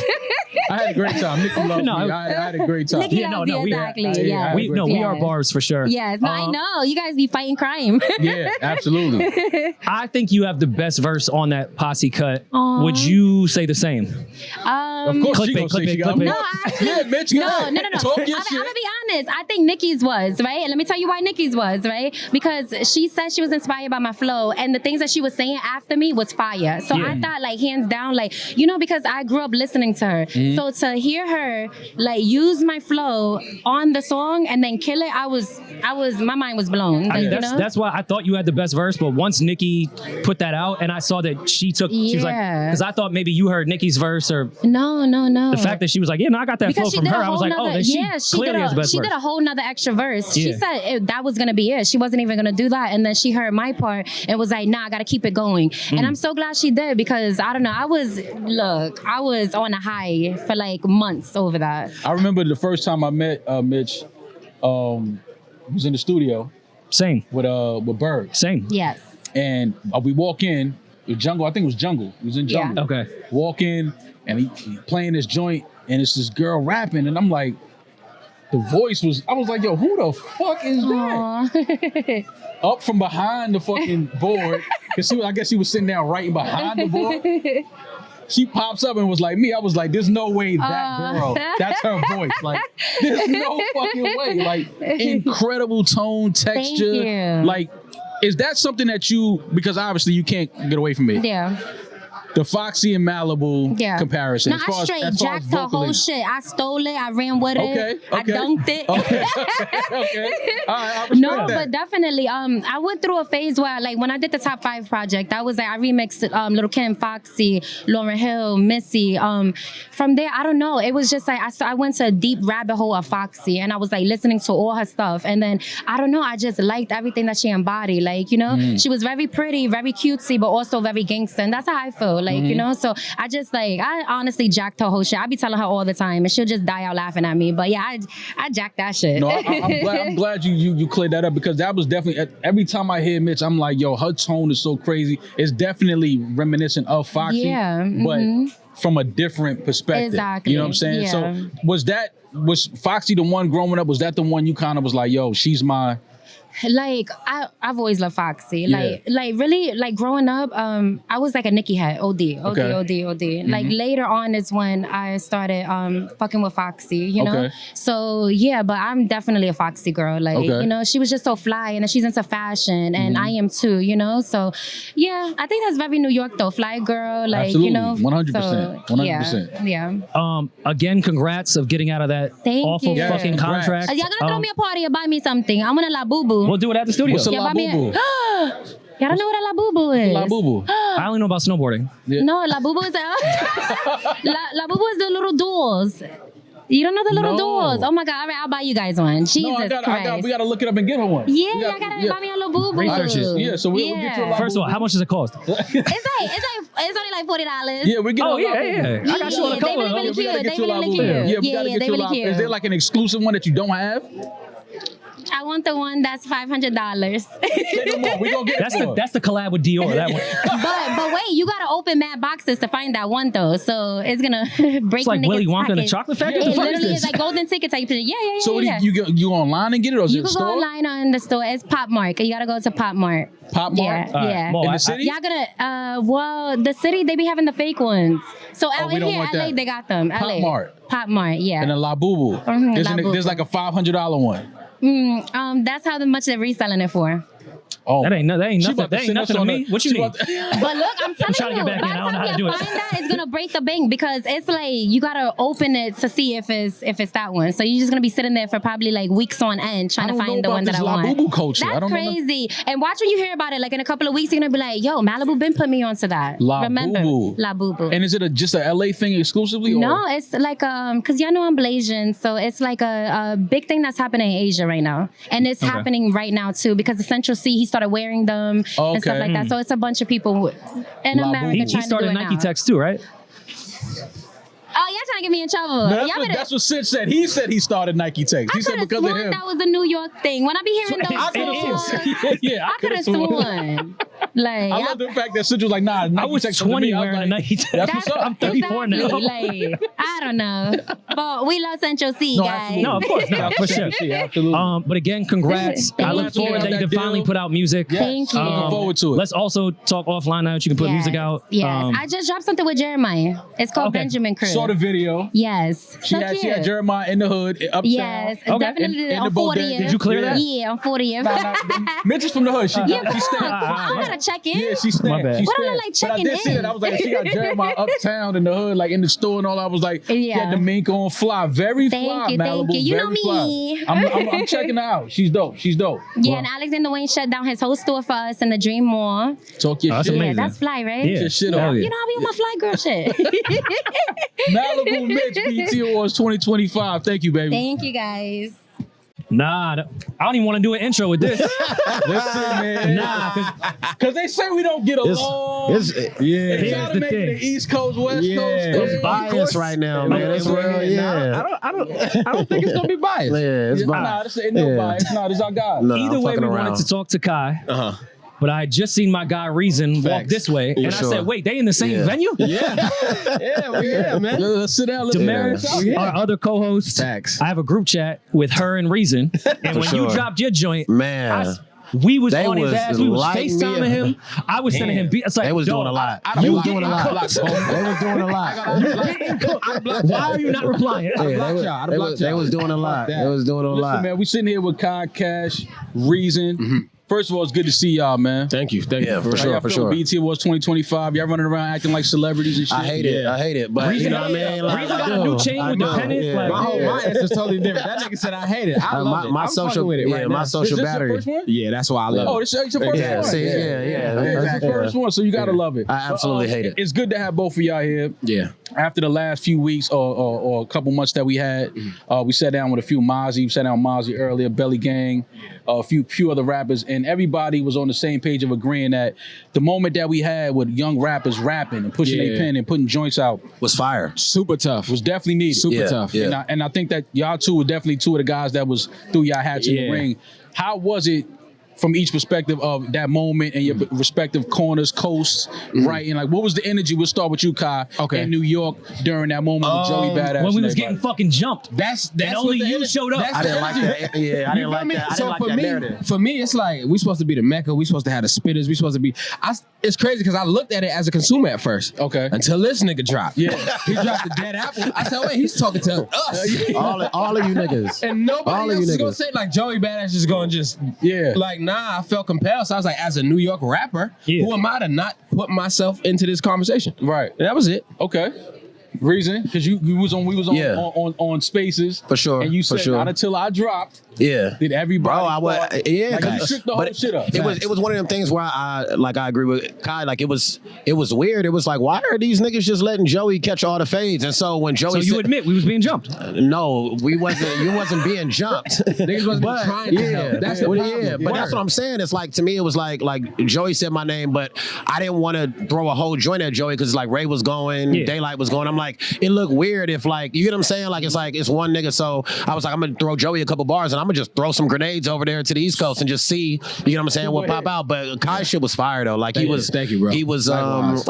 and I gave him his flowers, like you know, like I behind the appreciate scenes. that too. Yeah, Facts. We but spoke then yeah. directly after. Yeah, Okay. directly Did you after. Like to me, it was just like I was, you know, of course the song is a song, but like I'm such a huge fan of like New York culture in general. That's what taught me to do how to do music, dress, everything. You know what I'm saying? And so for me, I'm like, why is New York not like standing on the same principles that I, you know what I mean, know to stand? And after talking to some New York felt niggas, the same way. yeah, It's like, how the fuck do we feel the same way about this? yeah. And so- now we at odds Right. on wax because of that. Oh, God. Well, I know you feel that way because your family is deep rooted in Like, Brooklyn come on, and- bro. Like it's like I'm looking at it. That's why I said that at the end too. Like we gotta get it together. The wave is back. Like we can't do drill forever, y'all. Like I like it. I'm a fan of it. Shout out to all the artists. I got my friends do drill, but it's like if we want to be who we were, Right. if we have any hope for it, we got to step up to the plate because these niggas is rapping. yeah. How But I did- do stand. I told you, the West is the mecca right now of lyricists, and I'm standing on that. How you standing on that? Right now. I'm We can not talk about Jack- that I wore later. a Ranger right now. shirt here. Right now. I just wanted everyone to be clear. Bro. We gotta have a longer pod for this one. Which we definitely need to sit down and have a proper episode. For sure. How did y'all feel with that week and finally like lyrics trending on the timeline? What was it like having Lake and Drama in y'all ear, your team in your ear, Yeah. of capitalizing off that entire moment and the pressure of what that was like? I ain't gonna lie. Because I know Drama had a whole gangsta grills. He was like, we'll do it in 2 days. You know what's crazy? They didn't even know what I was doing. I finished the song I sent it in a group chat. I was like, I'm dropping this. Cannon was just like, run it, run it. Like, let's do it. As soon as I dropped it, I sent it out. It started going crazy. It was just like, oh, all right, bet. This is what we on. Yeah, and I was prepared for any responses too. Like I was ready because I knew like consequences and repercussions might come my way. That's cool. It's part of the game. Yeah, once you pop outside, you gotta be prepared for what's coming. You gotta know. Yeah, but that was fire. My boy Oswald Benjamin actually sent me your joint. And, shout out to Oswald. Yeah, and that was when I immediately I went on Twitter. I was like, I'm about to tweet this shit. This shit is fire. Like, but nah, like yeah, you always want to capitalize off of moments when people, and it's funny to me because it's like hip hop does this thing where it goes back and forth between like lyrics mattering and then like, you know, like the party shit and da-da-da, and then it go back. Matters for a week. Exactly. You get what I'm saying? Like, so, you know, I'm just hoping that it can stay here in a space for a little bit because it's like we need to have like a lane where this is the topic of discussion. You know what I mean? And as much work and effort as we put into it, you get what I'm saying? Like it needs to be that. So, how tough is it? Because both you guys make great music, but a lot of the times your freestyles will go crazy, the most viral. Yep. Literally. Is that like a catch-22? Is that not really as great as people think it is? Does that put you in a box where you become the freestyle? Like I've had this conversation with Simba. Yeah, like it puts you in a place. Yeah, I can speak for me. I've tried not to like put myself in that box, so I try to like do freestyles at a time and then like lay off it for a cool minute. But also for me, I'm gonna be honest, like people don't understand. It's hard to rap for 3 minutes straight and be like over. Like that shit is draining, bro. So it's like overkill, bro. Yeah. We need breaks sometimes too. Yeah. But for me, I would say the way I look at it now is we're in such a subjective era of the industry. It's like a freestyle could be a hit. Look at Hot Nigga. You feel me? So it's like for me, anything that go for me is I'm running with it. You feel me? I'm running with it. Yeah. Like let's do it. Like I dropped a Preacher Man freestyle right after Nixon 6, and it kind of went up because of everybody that started to pay attention. It's just like y'all are paying attention to me because I brought my A game with lyricism. Right. So it's like if y'all fuck with me for this, even y'all, like I'm tapped in with y'all now. Yeah. So I'm gonna keep pushing the needle forward. Yeah, when I gotta make songs, I'm gonna make songs regardless. Yeah. But I'm gonna stick to my guns because I feel like it's gonna help catapult me in the long run anyway. Before we let y'all go, this is just simply for our group chat. I need you to rank who annoys you the most out of Lake, Cannon, and Drama. 1 to 3, who annoys you the most? I ain't gonna lie, we haven't got to a point when them niggas is annoying. Oh man. I hope we don't get there. They standing there clutching the waist. That's what that is. So everybody's at number 1. Everybody, we good. We're all good. So now, do we have any possibility of Kai and Reason getting on the joint together? Hell yeah. 1000%. Yeah, that was the first thing. That was the first thing I spoke about. I was like, we gotta do a joint together. And it's refreshing to me because like it don't be a lot of niggas that like can actually, you know what I mean? Like, and so whenever I find somebody that I'm like, oh, this nigga's actually fire, that's the first thing I think of is like we gotta do a few joints, you know what I mean, and get some shit out. So I definitely, it's funny because I was actually gonna send them some shit. I got a deluxe dropping on Friday and I wanted to send them some shit for that, but the timeline wise, I was like, I'm not gonna be able to like unless this nigga gives me the verse back in 2 hours. I can't. Yeah, exactly. I'm like, I just didn't. They still be You're like, nigga, what the fuck you talking about? I'm trying to get on what you trying to say? Come on, man. But no, we definitely gonna put some shit out. The fact that this is what came out of that whole moment. Yeah, me too. That it wasn't, a real beef. The internet tried to spin it like it was something else. I never felt like that. I felt like it was just raps. It was just bars. Thank y'all for the energy that y'all put into it. For real. Thank y'all Appreciate for the moment. For y'all, that was dope. Just being a fan of the culture and growing up in this hip hop thing. It was good to see younger cats still be able to throw their hat in the ring and stand on their pen. So I thank y'all for that. Appreciate y'all. Appreciate y'all. All right, Rory, BET Awards 2025. Yes. Sitting and talking to some of our favorites, and this lady, this artist, this incredible talent that we're sitting with. One of the ones. Listen, with the new era, in my opinion. Songs for Women, free game for niggas. And my chain just that was the soundtrack. I'm talking about. I played that. I might have played that project every single day, non-stop. The music was incredible. The pen game was incredible. Thank you so much, bro. The tone, everything. It was just like. Hey, bro, I ain't had all these compliments from a man in a minute. Chill out. That's too much. Jazzy, we not doing that. Trying to put my chain back on and get right. We not doing that. And you have to appreciate it because, off mic, you took one of his joints. Yeah, no, it's all love, though. I respected it. I listen, it was some gangster shit. I respected it. Sorry. Why you do that, twin? No, it's all good. We have the edit button. It's all love. It's all love. Hey, listen, I can't get in trouble with nobody. It's all love. That's real. I like you. That's hard. I can't get in trouble with nobody. It's all good. Jazzy, how you feeling? I'm so good, You man. look great. Thank you, bro. The style is always immaculate. Thank first you, and bro. foremost. Thank you. I appreciate y'all, man. Yeah, for man. real. And there was also one time a woman I follow on Instagram. She was on like one of her boat trips. And Jazzy was there? There was She gone. a lot of joints on the boat. And then after like 2 or 3, even of the close friends, I seen Jazzy hovering over, and I was like, Jazzy oh, never there. mind. If it's baddies in the room, Jazzy lost there. them to the game. Jazzy there. If it's baddies in the room, Jazzy is there. Wow. You can't get mad. This is She gonna crazy. sing. She was being innocent. She wasn't doing anything, but I just know I could feel the energy. Yeah. Through the close friends. Man, How you been though? Y'all know, y'all know that I'm a girl, right? So meaning like, you really be my friends. Yeah, Nah, we nah. not doing I say that. the same thing about my female friends. We're not It's doing like, that. We're not These doing they that. really be my friends. Like, Okay. you know, Yeah, like I if you know. was a girl, Yeah. I'm not. but if you was like, if you was me, right, twin? Yeah. If I was a boy, Yeah. Yeah, like, well, nah, it's You've different heard for y'all. the song? It's really Yeah. different for y'all. I Yeah. don't think y'all can do that with y'all homie. Yeah. But like with your home girl, like, you know, like we used to sit in each other laps as kids. Yeah. Y'all Yeah. never sat in each other laps. No. You know what Never I'm did saying? that. Yeah. Shit's just different. Right. But it ain't nothing like Yeah, that. no, it's all love. It's all love. I respect don't it. believe- I don't believe. I'm not fucking with Jazzy. I'm not listening to none of this shit she talk. She with this PC shit. Get the fuck. I know what that niggas hug is so outside the wrong, spot. That bro. hug outside the spot was Jazzy, nigga. I know Peeje. Don't even. Yeah. Exactly. Yeah. You cold, bro. Yeah. No, not like, not like. no, but I know. I know where you be. Yeah. I'm in a close Yeah, friends. she said, yeah. When she looked down, yeah, I know. Yeah. I know exactly How what's y'all going on. doing? Y'all good? Y'all Listen, good? What Jazzy, y'all talking listen, about? we great, man. It's good to see you, BT Yeah, Awards the lights. 2025. Listen, Nah, the air's on. You good? It's cold as shit in here. listen. What we doing with the new music? Yeah. New music, I need it. Because the EP Y'all Songs got for me Women, blushing. Free Game for Niggas is Yeah. a classic as far as I'm concerned. Thank you, man. What we doing next? What's next with So, Jazzy? I appreciate it. So literally, I dropped a song in March, maybe, and I did a stage play to like promote my music. Okay. And so now I'm dropping another single, like end of June. It's called Dog 'Em. So I've been like working real hard, Okay. just getting that shit out. But project is done, and I'm just want to like honestly just stay consistent with dropping. Like, you know what I'm saying? Like I said, I got a second chance to drop music. Yeah. I had to fall back a little bit with all Okay. the stuff that was going on my label. And but now I'm back, man, and I'm just in a great space.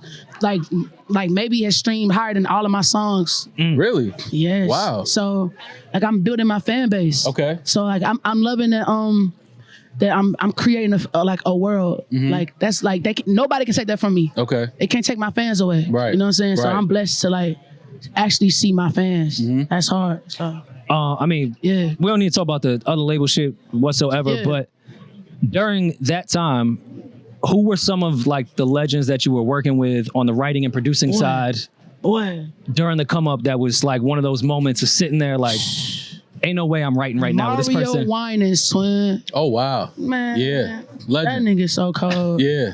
Yeah, he cold. Like I did along with him. Yeah. Yeah, like well, I actually like I had the song and then I called him. I was like, "Yo, bro, I need your help on this hook." And like he listened to it on the FaceTime, and then he was like, "Handle me." I'm like, "That's it." And so like it's just dope to have them like them people around. Like some people don't really get to be around like niggas that actually know how to make a hit. Yeah. Like we kind of in a bad state where it's like we don't have OGs that's around us to like make shit bigger or like, you know. So that was really dope to be around like Mario Winans. I got to be around Chucky Thompson, rest in peace. Ooh, rest in peace to Crazy, the legend, yeah. Chucky Man. Thompson. Damn, that's Yeah, hard, y'all. I see y'all some real. When some people when I say Chucky Thompson, they be like, Oh, no, Yo, they don't go Chucky- back that far. They don't They don't yeah, be they don't know. knowing, They bro. don't know. They don't know. That's Yeah. crazy. That's So why We don't yeah, get the hit, man. We don't get Yeah. a whole era of music without Chucky. Yeah. Like don't, bro. Yeah. That whole we don't get Young era- Guru without You're Chucky. right. That's a Like, fact. That's a fact. Oh, Yeah. so I don't know about that. So he Yeah. came under Chucky. Yeah. That's crazy. See, you That just taught from me DC something. Howard. Yeah. That all. Wow. Yeah. Wow, that No, makes Chucky- so much Chucky sense. is- That makes so much His That sense. was a imprint is in big loss. Rockefeller. His It's in imprint. everything. Yeah, Yeah. that Like was a Chucky big is. loss for the industry. Big Yeah. loss. Yeah, On God, bro. absolutely. For sure. Who you trying to work with now? Man, it's so many dope artists that I would love to work with. Man, Jameson. Okay. I put you on a group chat right now. Okay. He's so cold. Yeah. He was at my stage play, twin. And didn't take no pictures. He just pulled up. I'm like, I wish I would have like. Yeah, you know you what wanted to I'm embrace him saying? more. Yeah. I wish I would have like knew he was there, so I could have just at least Yeah. hugged him and like, Yeah. yo, you know. Yeah. So Jameson, I would love to collab with Leon Thomas. I love Leon. Yeah, Leon is probably one of the greatest. As soon as she said it, I heard the song. I ain't even out yet. I heard. Did you hear the deluxe yet? Nah. Of Mutt? Nah, bro, I'm weird because I'm like competitive. I don't want to hear nobody's shit. Wow, you make it. That makes sense. I don't want to hear nobody's shit. That makes sense. Why you working? Most actual artists, I've peeped that when they're in creation mode, they don't want to hear anyone else's shit. I'm not listening to anything else. Because it's easy for, bro, subconsciously, bro. You're going to take in. You just going to or you're going to start matching your music up to other niggas' shit. No, but he's so good. I know what he is. I don't want to he's one of them. Let's just, you know what I'm saying? When it's time, let's get in, but I don't want to, nah. But I'm about to work with Sid too from Internet. Me and love Sid, I love her. What you trying to do, man? Because this is these names, and I'm just already knowing where it's gonna go. Bro. I'm excited, bro. Like I just want to create. I think, like I said, like I'm done with songwriting. I'm letting that chapter go. I'm in a space where like I'm doing this for me. Okay. I'm doing this for me, and I'm doing this for like actually being able to feed my fans. It's getting bigger and bigger. I'm seeing it. So it just feels good to like actually get love when you out. Yeah. It's different. Making that step, I feel like this era of R&B, like where rap is, it's a lot of young kids. They 19 years old. I feel like the A, B, C listers of R&B now are older. Yeah. And they were always the writers. Yeah. Like even down from Lucky to Leon Thomas, like all these people were writing before. Yeah. And I've had those conversations with them of like, what was the moment of like, yo, fuck this. I'm making money, but I'm not going to keep doing this writing shit. I'm going to give this artist shit a fair shake. What was that moment? Like even, all right, Victoria Monet coming off Jaguar too. Yeah. The amount of success she was having as a writer before, she could have been like, all right, maybe I should just do this. Yeah. Stay We're on. not satisfied though. Because it's like, we know, because first and foremost, like, to be a songwriter, you gotta be selfless a little bit, and you have to like know that you don't get the shine, right? And I'm cool with that if you give me the money. Yeah, I will take the money if you. But now y'all niggas don't want to give us our money, right? Like now y'all don't want to do this. Yeah. That's when it started getting like, all right, I'll go drop my music, my fan base, my merch, create my brand, my business. Because as a songwriter, it's hard to create a business because you're so under the shadow. But now, like, you see me, you know, it's easy to like, create your own business. But I knew it when I fought. I knew it was over when, I'm not gonna say the artist, man, but not even a big artist. And I gave him a banger, and I asked for a point, and A&R was like, we don't do points. We never done points. I'm like, your artist is new. I did this. And you mean to tell me you don't want to be on the right side of history with giving me a point? Like, be on the right side of history. You know what I'm saying? Just be on the right side of history. So, and like, I think people don't want to be on the right side of history. I think it's like it's a weird time for like A&Rs, because the A&Rs really don't give a fuck because they want to just protect their job. Okay. You know what I'm saying? Yeah. Like it was a time where like our A&Rs actually cared about the writers and the producers, the engineers. Yeah. You want to like feed them, but like everybody want to keep their job. Right. You know what I'm saying? Right. They gonna do whatever they can to please. All right, so those A&Rs are bad. Have you ran into in your songwriting time the A&Rs that try to take pub? Oh, no, but they deserve it. They deserve it. No.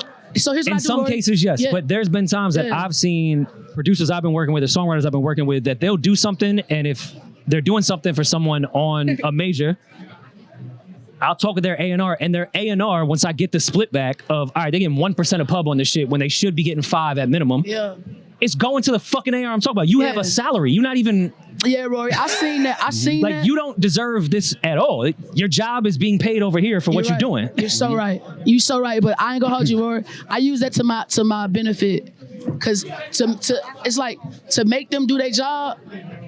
I give you 2.5. I give you 5%. Yeah. I'm not stingy. Like, I'll do that. I give my homies pub. I give my homies pub on songs. You know. Yeah. Like, so engineers deserve more pub than A&Rs. Like, I give my engineers pub. That's like, fire.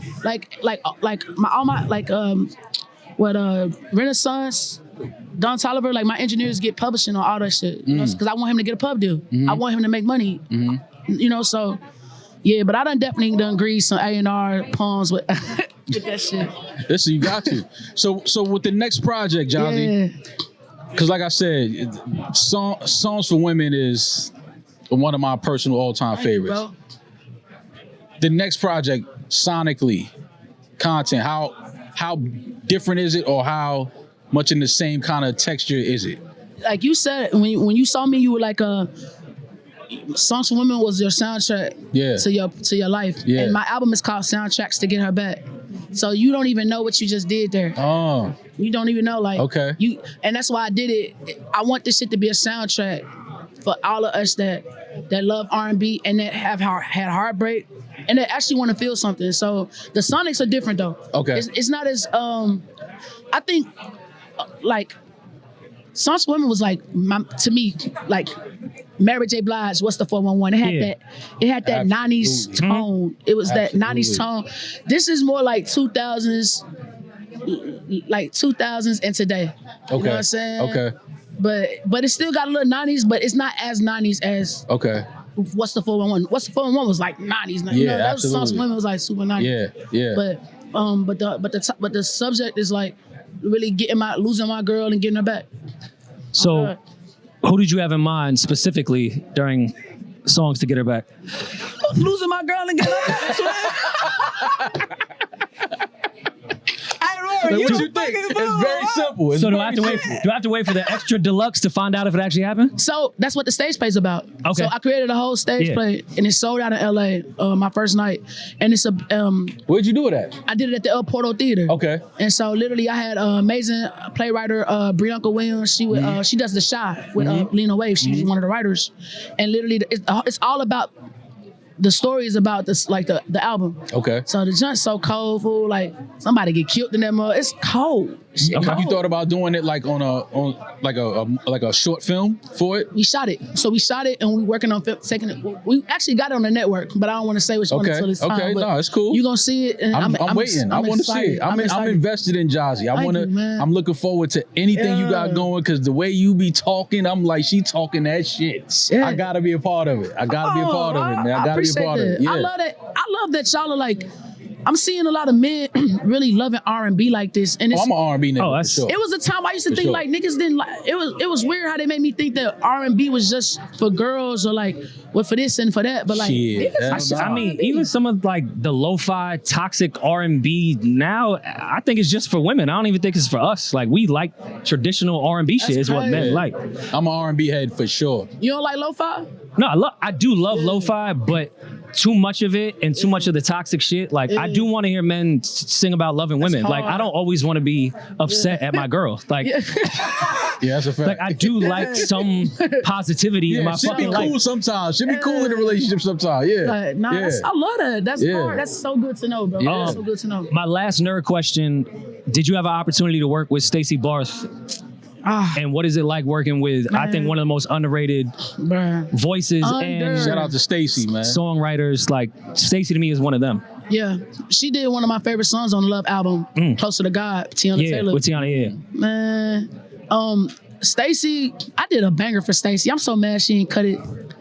So mad. So Jazzy rolled her eyes right there. She was mad, like, Stacey. Yeah. But Stacey's amazing. Yeah. Stacey to me, she's a spirit.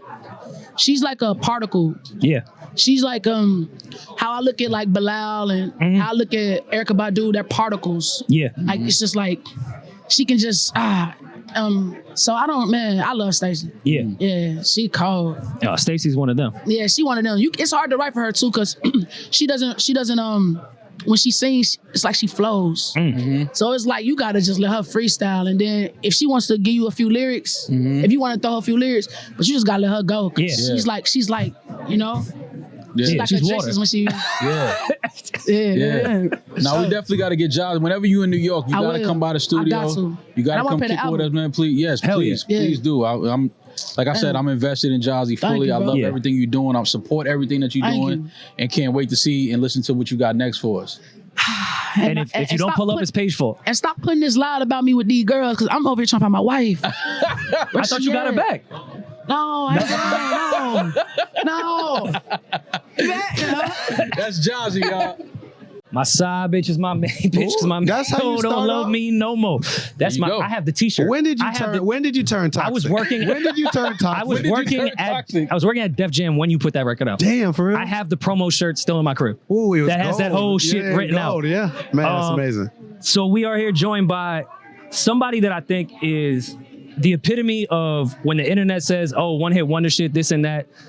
Creatives, no matter what situation you put them in, will always conquer, will always find a way. And I think Trinidad James is a perfect example of that. Yeah. Coming off, I mean, All Gold, everything was what it was. Yes. But I have been more impressed by everything you have done since. Thank you, man. As a creative, whether it be on some pundit shit on CNN or in the fashion world.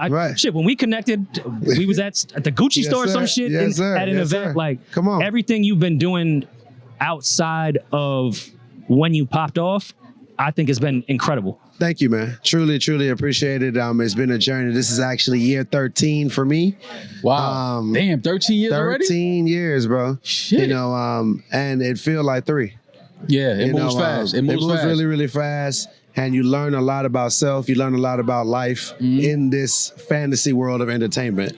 Fantasy world of entertainment. I like that. No, it's a circus. It's just a fucking circus. I come from real life. I come from real life. Absolutely. Like, so I never lost tap of real life. Right. But I come and jump into fantasy too. Yeah. We can have fun a little bit. Yeah, for sure. Yeah. I remember, like, even when you first popped with All Gold Everything, I remember everyone telling me, like, yeah, he does a music thing, but he was so prominent in Atlanta with the stores and fashion and everything. Like, nah, this is not just somebody that caught a lick. Yeah. Right. What's the back history of what you were doing in Atlanta before All Gold Everything even hit? So I was a stylist, street dude, trapping a little bit. I ran one of the most popping boutiques in the city. That's how I got to meet all the DJs and artists, because they came and shop with me. Okay. And I never told them I did music. I kind of just put my CD inside of their shopping bag, because I just don't believe I'm not a handout type of person. Yeah. I'm a bootstrap type of person. That's how my dad raised me. Okay. And that's how I kind of just built. Like, when they started realizing, like, oh, that's my guy from the store. Yeah. It built a different respect, because it's like I earned it. Yeah. But that's what I was doing, man. I was dressing people. I always been, my task and duty is to make sure that our culture stays shining. And that's just by showing us that you can express yourself. Come as you are, but make sure there's intention in your presence. Right. And that's what it's always been, man. Like, you saw me through my visual. Okay. And my visual is what made people show somebody else, like, you see this nigga? You see this nigga? Right. See this?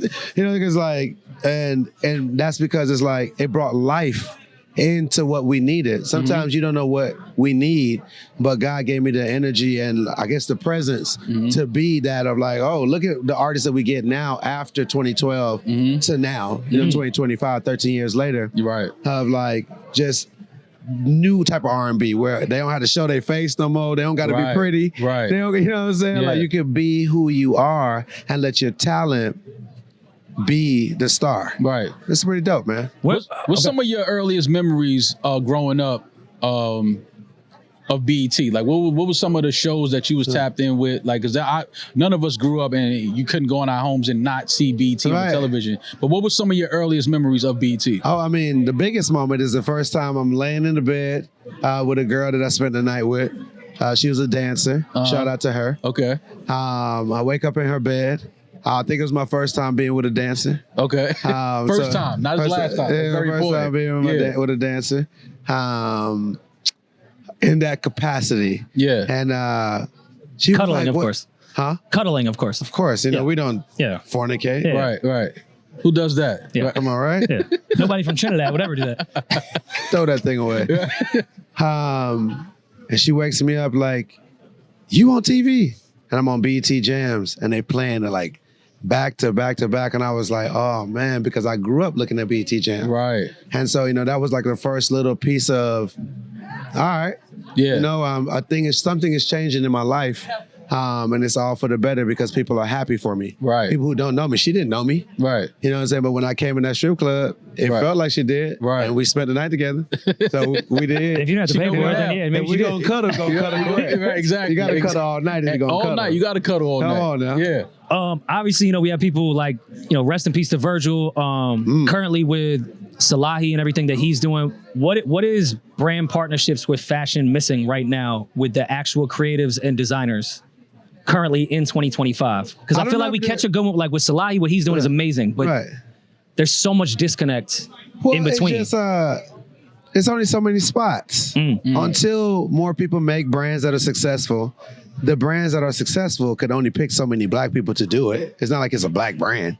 People just want black support, but it's a white brand. If it's owned by a white person, it's a white brand.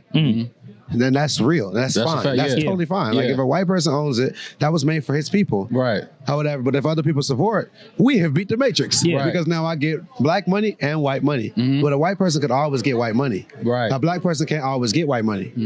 You know what I'm saying? And so I say that to say, as more brands come to life or whatever, you'll be able to see more people of culture get a chance to add to the repertoire. But if you're expecting Nike to catch every Trinidad James type of cultural person to do something, you're gonna be pissed. Yeah. Or whatever, because it's only so many times it's only so many spots they have allotted for people of color or people of culture, the ones that matter in the culture. And that could be a black person, white person, or whatever. Like sometimes they just miss the ball. Yeah. You know, but when they get it right, we'd be happy. You know, when Joe Freshgood's getting a chance, that's a Shout out big to deal. my gosh, my guy. You know what I'm saying? Like that's dope, man. You know, And that's really over dope. delivering for New Balance. Yeah, like going absolutely Jordan crazy. Yes. Nigga look like With the best fucking G. solo Humphrey. Like, who is this nigga? Yeah. Chicago is on fire again, consistently. You know, so I'm a perspective person, man, and I'm a super realist. People only doing what they can. However, just because somebody is worth it, that doesn't mean that you have to do it. Yeah. Right. Who are some of your favorite black designers and favorite black brands right now on the fashion side? I enjoy RGB. They're from Atlanta. I like another young brand called Lemons on Fire. They're from Atlanta.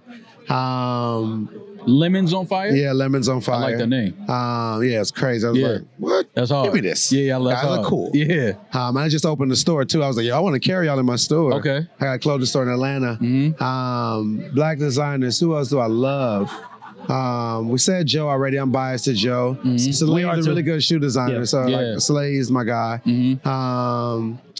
Nina Chanel. Okay. Nina Chanel. If you don't know Nina Chanel, do your homework. Nina Chanel is amazing. She got her own Jordan 3, her own Jordan 2. She's an amazing painter. She did the cover for Meek Mill's album, Expensive Pain, I think. Or whatever. She's a beast. Nina Chanel. For sure. Oh, yeah. I'm gonna stop there. Okay. Stop while I'm ahead. Now, I didn't notice when we obviously first got into Trinidad James's music, but your taste in sneakers is very unique. Like I've caught a lot of your clips online, and I'm like, damn, I wouldn't think that Trinidad was that tapped in when it came to the sneaker culture. Yes. What's your absolute favorite sneaker of all time? I don't know if I have an absolute favorite because I just have a story with these shoes, man. I've spent 20 years doing shoes. Yeah. But Jordan 2s, the original white, black, and red, are my favorite Jordan, period. Okay. I'm a white Air Force One, a patent leather Air Force One guy. When they come into crazy colors, the Brazils, the Portugals, the Honduras, you name it, nigga, the Yachties. Whatever a nigga go, Air Force One low, patent color, sign me the hell up. Undefeated. Okay. But also, bro, I love the ratchet stuff. Soldier Reeboks. Yeah. You know what I'm saying? 5411s. And, Felines. And like just support people's stuff. Right. I did my collaboration with Saucony, according to where you from. Bro, that's the first shoe I ever got as an immigrant from my parents. Saucony they've been smoking shit lately. Shout out to that brother over there, my boy J Tips. Yeah. You know what I'm saying? So, it's not always about, big brands only have so much space. Every brand only has so much space to let in our culture. Yeah. It's about more people like new brands like Hoka and Solomon and On Cloud and all these new brands that's coming. You just got to see more of those, and then you'll see more people that you think like, oh, damn, she deserves a shot. He deserves a shot. Yeah. Why this person don't have a shoe yet? Yeah. We need more shoe companies. Yeah. Before we let you go, I know you're going to be biased, but I still want to ask this question. Between Jamaica, Trinidad, and Guyana, who makes the best curry chicken? Trinidad. And I was going to be biased regardless. Let's start. Let me look at my shirt. I couldn't even tell. The Trinidad flags, right? Oh, this is nothing. Just a red shirt. Just a red shirt, bro. Thought maybe on the Tobago side today. Yeah. But when we got our independence as a country in Trinidad, the first workforce that came to Trinidad was Indians from India. Yeah. Okay. So they brought the recipes with them. So we have mad Indians in Trinity. So you can't make curry chicken better than Indians. We have more Indians in the other islands. Right. Or whatever. So Jamaica's curry is going to be a spicy one. Guyana, they're really good cooks there. Some of my favorite chefs are from Guyana. Heavy Indian population. Come on, boom. Yeah. You know what I'm saying? But I think that Trini, because of our Indian population. Yeah, I think y'all are the perfect middle between Jamaican curry and Guyanese. Yeah. Like, it's the perfect mix. I was There going to is say something- Trinidad too, though, by the way. I mean, bias on the Guyanese side, but I do think they have perfected both of those. Why are you biased on the Guyanese side? It's got to be a girl. It's definitely a girl. Gotta be a girl. Like, I'm telling you, man. What'd you think it was? These women, man, they got us, man. They got us good. You thought I loved my homies? It's like that my parents took me to Guyana when he was 7. It was a woman. He It's had a a woman. basketball tournament. I'm a big Jim Jones fan. I love Kool-Aid.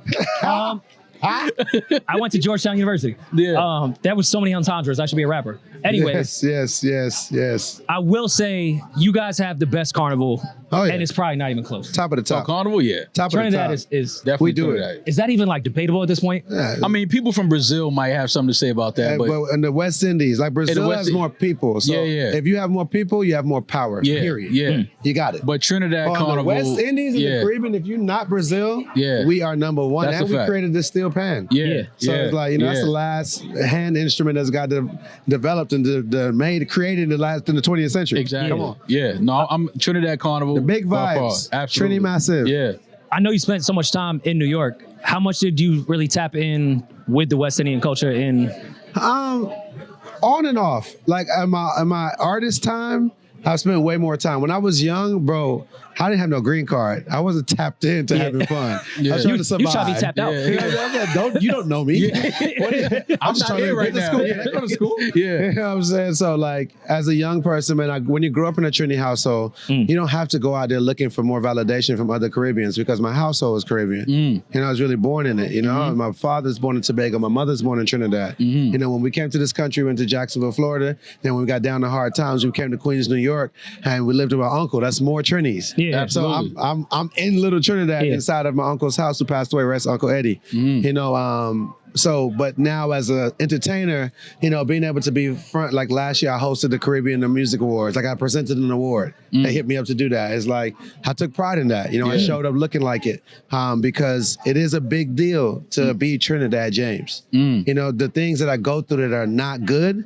but make it through and still have good energy to give to other people and still do things of power, that shows the resilience of a Trini. Yeah. It shows what type of character Trinidadians are built with. So I'm just thankful to be Trinidadian and be born there, bro. Yeah, Salute to that. I think that's a beautiful way to Absolutely. end. Salute to that. Yeah, that's Shout amazing, out to man. our guy, Trinidad James. Pleasure meeting you. Pleasure sitting there Love, talking to you. love, BET Awards respect. 2025.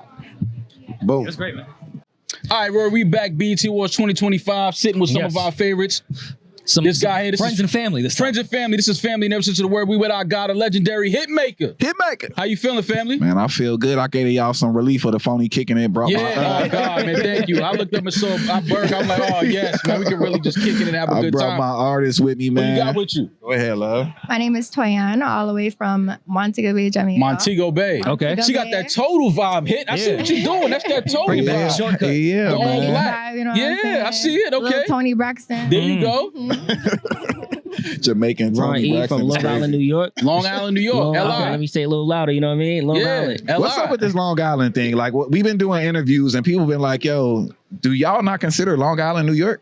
It's not New York City, but it's not New York City, for but it's sure. New York. There you go. Absolutely. We 30 Okay. minutes from Okay. everything. Where I gotta Yeah. go? 30 Yeah. minutes. No, That's it's cool. definitely New York, There's but it's parts not of New Long York Island, City. it's one block from Queens. Yeah. Like, it's Hitmaker, just- how you feeling, man? Amazing. Listen, Rory just Hey, showed me. I know you finna say some bullshit. I'm This like, how we much ain't I gotta know talk about you. it. Yeah, we don't gotta talk about it. But he just showed me a clip. What you got going on, man? What you doing, dog? Bro, Ray J asked me a question. Yeah, and then all hell broke loose. Y'all know I don't got no filter, bro. No, absolutely. Y'all been knowing me for over 10 years. You know I don't give a fuck. So Yeah. I'm gonna tell the truth. Listen, I don't know, but What's funny is if the puff shit never hit or This would be nothing. that wouldn't shock me at all that he said that. No. Like, let's say none of this puff shit is in court. I'd be like, yeah, he probably said that. Yeah, to Berg. yeah, absolutely. Listen, I see what y'all doing. Now you know you're freaky ass nigga.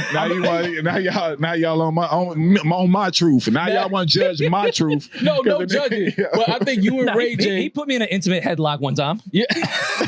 I believe, hey, bro. Hey, bro. I'm just telling my truth. I believe you.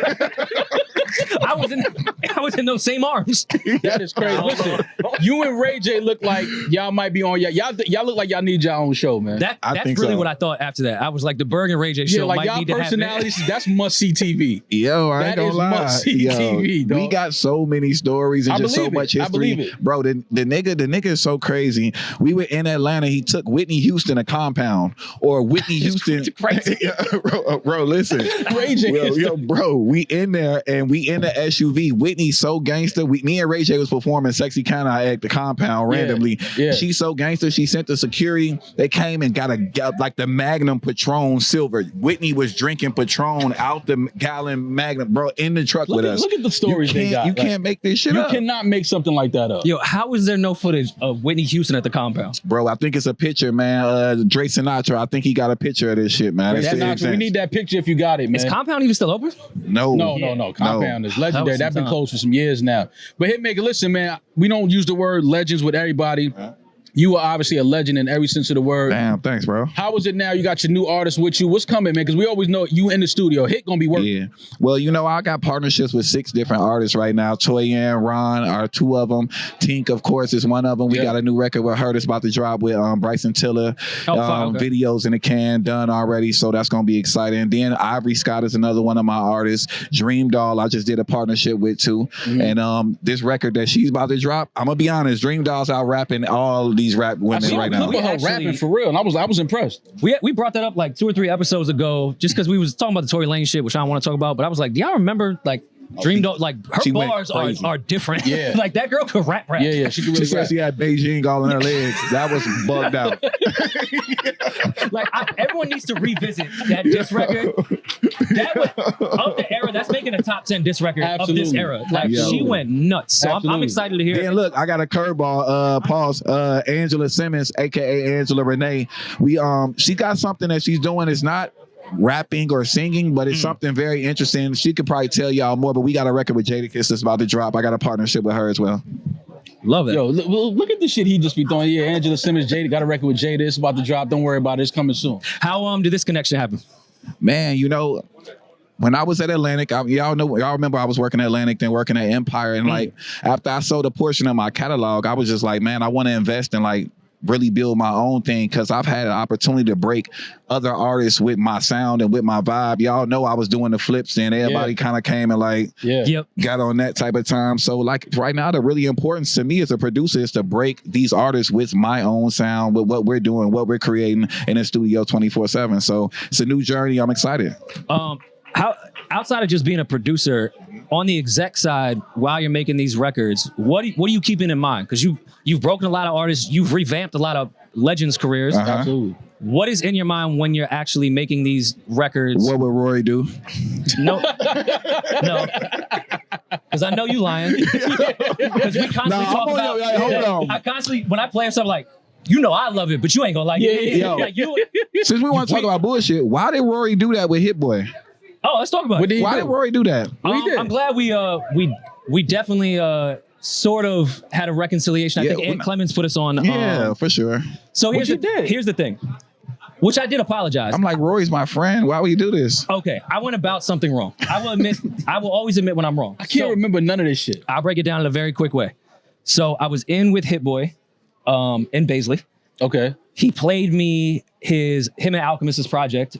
And on one of the records, he was doing like his control version of producers. Okay. Where he's saying everyone's name and certain stuff. Yeah. He said it was all in good fun. It was not like no beef shit. So I called Berg, thought I was doing the right thing because this is my man's, this is his family. I was like, yo, Hit Boy has this joint. Like, are you cool? And here's the thing. Here's why I fucked up.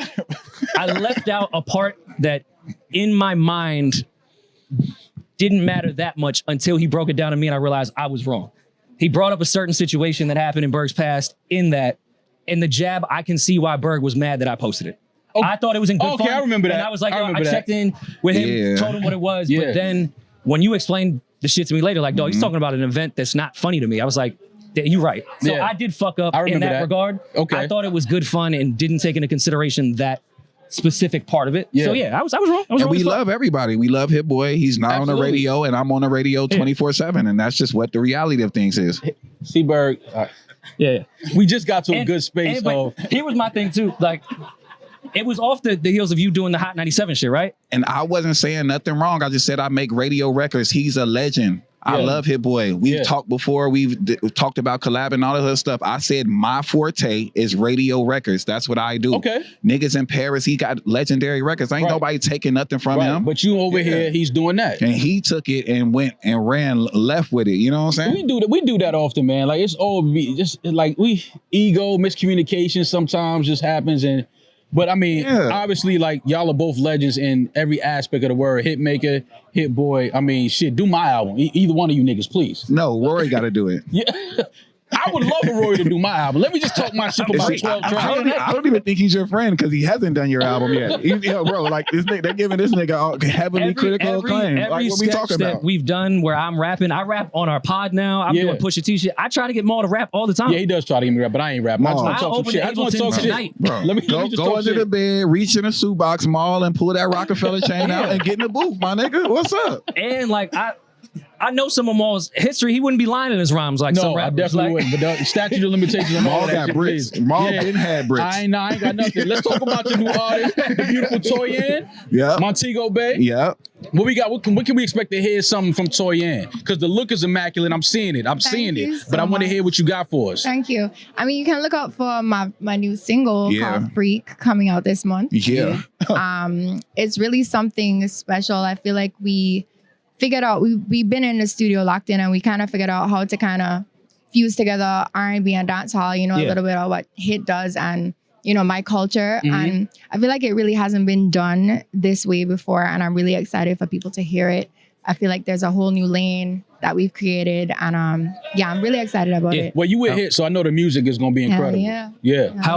How do you feel now that Vibes is out and he's free? Is the energy different? I mean, I'm really happy that he's out. I actually did a song with him called Ice Queen. It was like he was literally in prison at the time when he did the song. And he's a legend in this. And I'm so happy. I'm so happy that he got out. I mean, the energy of dancehall has really, it's been uplifted since he's been out. And we're happy for him. Yeah, I ain't gonna lie. I've been eating mad jerk chicken and rice and peas since he came home. I know. I'm so happy that he's out. And I'm hoping to have another song with him.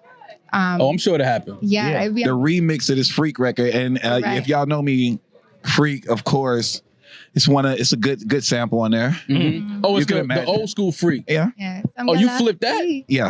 But my way. You'll see. Okay, that's one of them already. I want to hear that already. Are we getting a Eddie Murphy party all the time flip for the Long Island crowd? Hey, yo, bro. Bird, you gotta flip that. That'll be incredible. Yeah, how you not think about that? That people act like Eddie Murphy doesn't have joints. Eddie Murphy got joints. He got some joints. He got some joints. Rick James wrote it. Yeah, he definitely did. Yeah, so you got to make that. Hey, listen, you with the.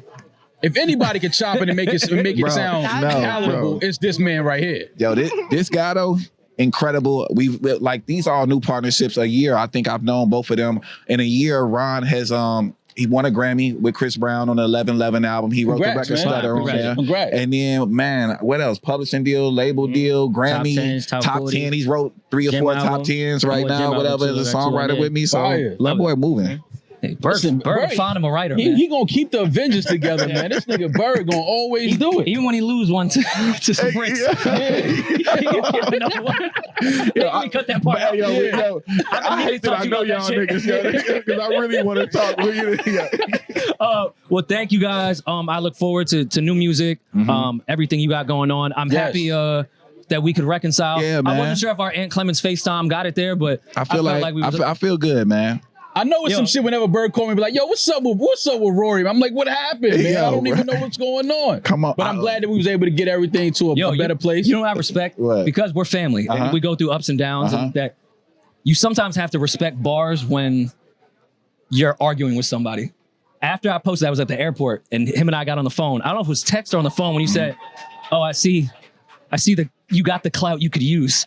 Yo, but look, yes, but look. I was like, Yo. I mean, that was, Yeah, you gotta take that, bro. You gotta wear that. We've known each other for so long since I had a skinny, thin chain and I was playing all my Jeremiah Ty Dolla Sign We were doing unreleased Escape the songs. Like, bro, Rooms. this is, yo, we did Escape the Room together and you with this nigga escaping his room.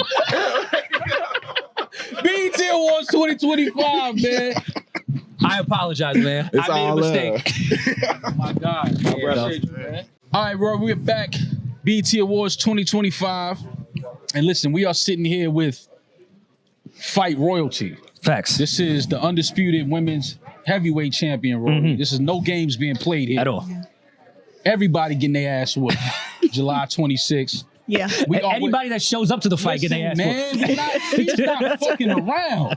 We are with Claressa Shields, Flint, Michigan. Yes. How are you feeling? So good to meet you. Big fight fan, but I'm a big fan of yours as well.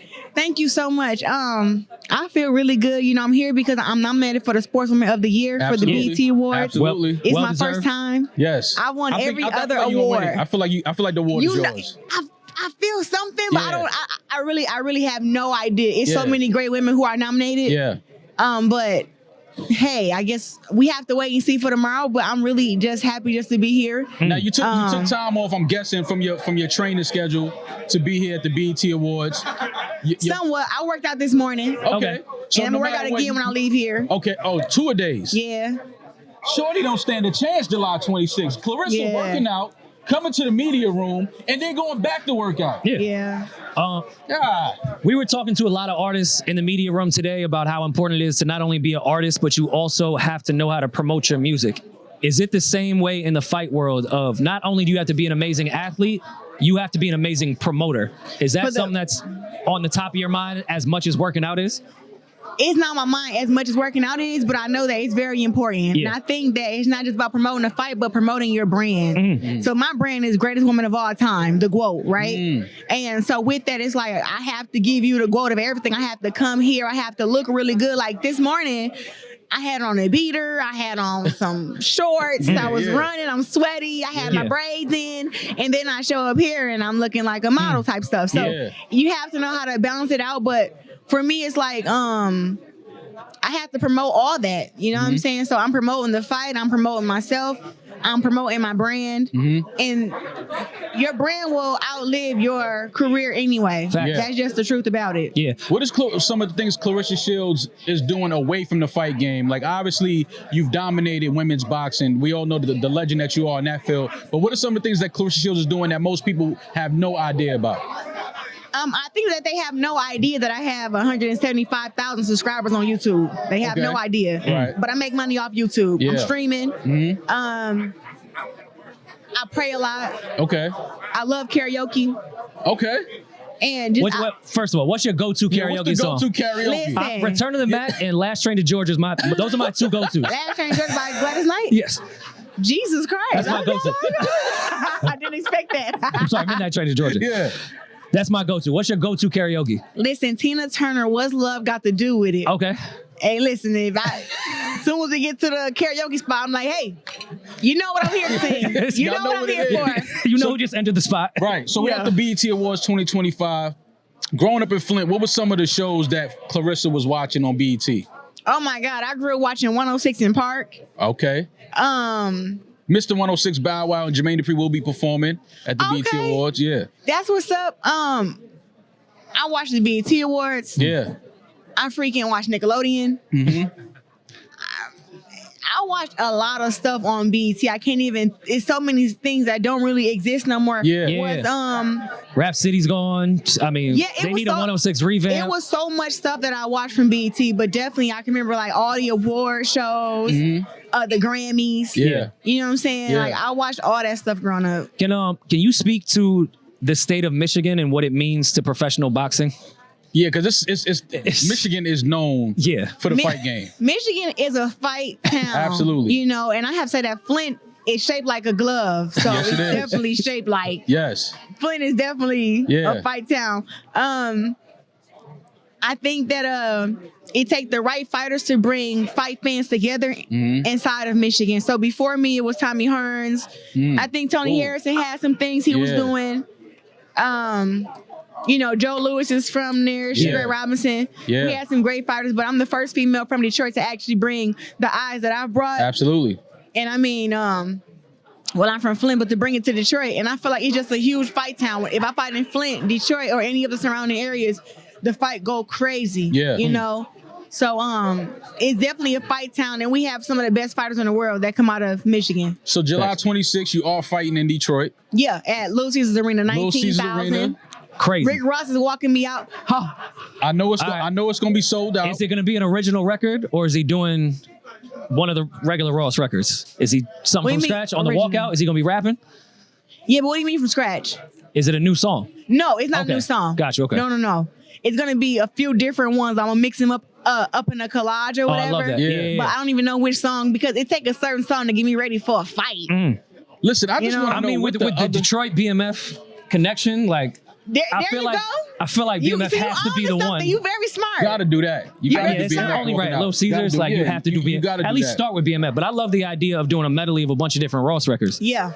Yeah. So fighting at home in Detroit. Obviously, everybody's anticipating what you're going to do July 26th. We all have you winning by knockout. Yeah. How are you preparing yourself mentally just to go out there in front of the hometown and perform and put on the show? Honestly, I just train my hardest. Like, I work out very, very hard. I like to be focused. I block out a whole lot of noise. Like, it may look like I entertain noise, but honestly, if I do something for a second on social media, like once I cut it off, I don't really think about it no more. Like, I'm not sitting on social media for hours going back and forth with people, reading the comments. Like, I'm really just on there. If I see something, I'm like, whoop, whoop, and then I get off. You know what I'm saying? But I'm leaning more toward the positive side. And just outside the ring, and I'm working on so many different things. Like, I am so close to getting that $20 million and $30 million deal. You know, endorsement that I really can't give my energy to bad things. Like, I give my energy like to good things and to my fighting. You know, and knowing that everybody up in Detroit and Flint and in Michigan and just around the world who support me is looking forward to me fight. I want to perform like, it's okay. Okay, I fight like a guy. Sure, I take it. But it's like, that takes work. Absolutely. You know, and anybody can get beat. So for me, it's like, I don't ever want to get beat. I want to beat everybody. And to knock these girls out takes a lot, because they come in, they don't really have what I have. So they want to take what I have. So I just kind of put my energy toward that and making sure that I'm mentally well, because it's hard to be mentally well in the world that we live in. True. So I fought with depression before and anxiety and all that stuff. So I've been able to conquer those things, but you can't conquer it if you're focused on negativity. You have to focus on the positive things and count your blessings. Like, I have a lot to be happy about, more than I have to be upset about. Now, what are you doing as far as like for the young girls that want to come up in the fight game? Like, are you mentoring any girls? Do you work directly one-on-one? You have any organizations directed towards young girls in fight?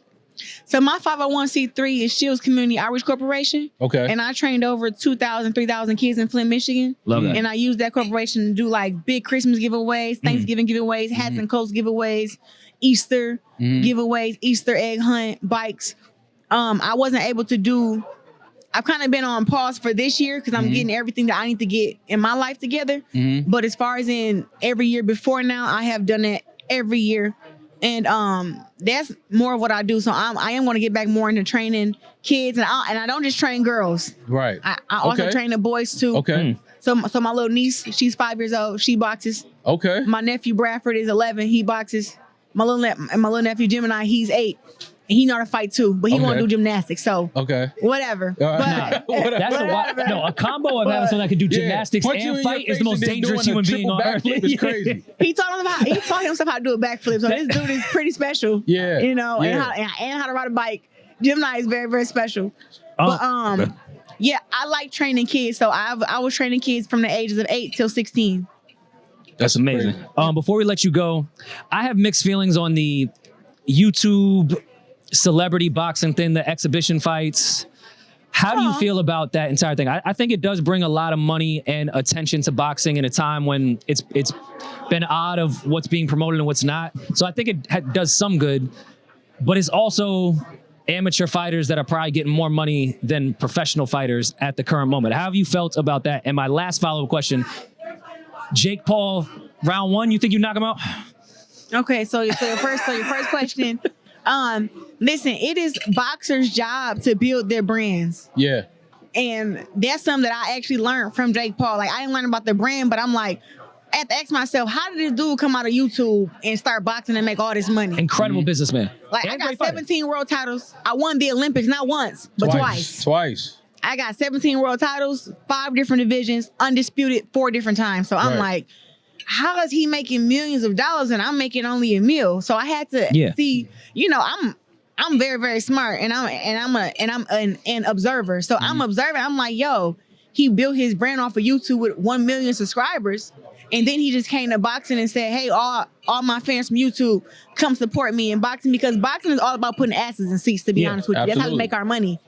So to see that he did that and he's really good at promoting, I said, that's all I'm missing. So I added that to my joint. And that's why you see me now with the 1.4 million followers. I don't be trying to get in the beef on social media, but hey, it comes. It is what it is. You gotta do what you gotta do. I handles it. And again, boxing promo is beef. Like, listen, all press is good press, is what they say. Depends on how you spin it. Absolutely. And you know, so that's just what I've learned. So I don't think it's a bad thing. I think that it's teaching boxers to build your brand is very important. Some people don't want to build their brand. They just want to fight. Me, I want to fight. I want to win. I want to have my brand.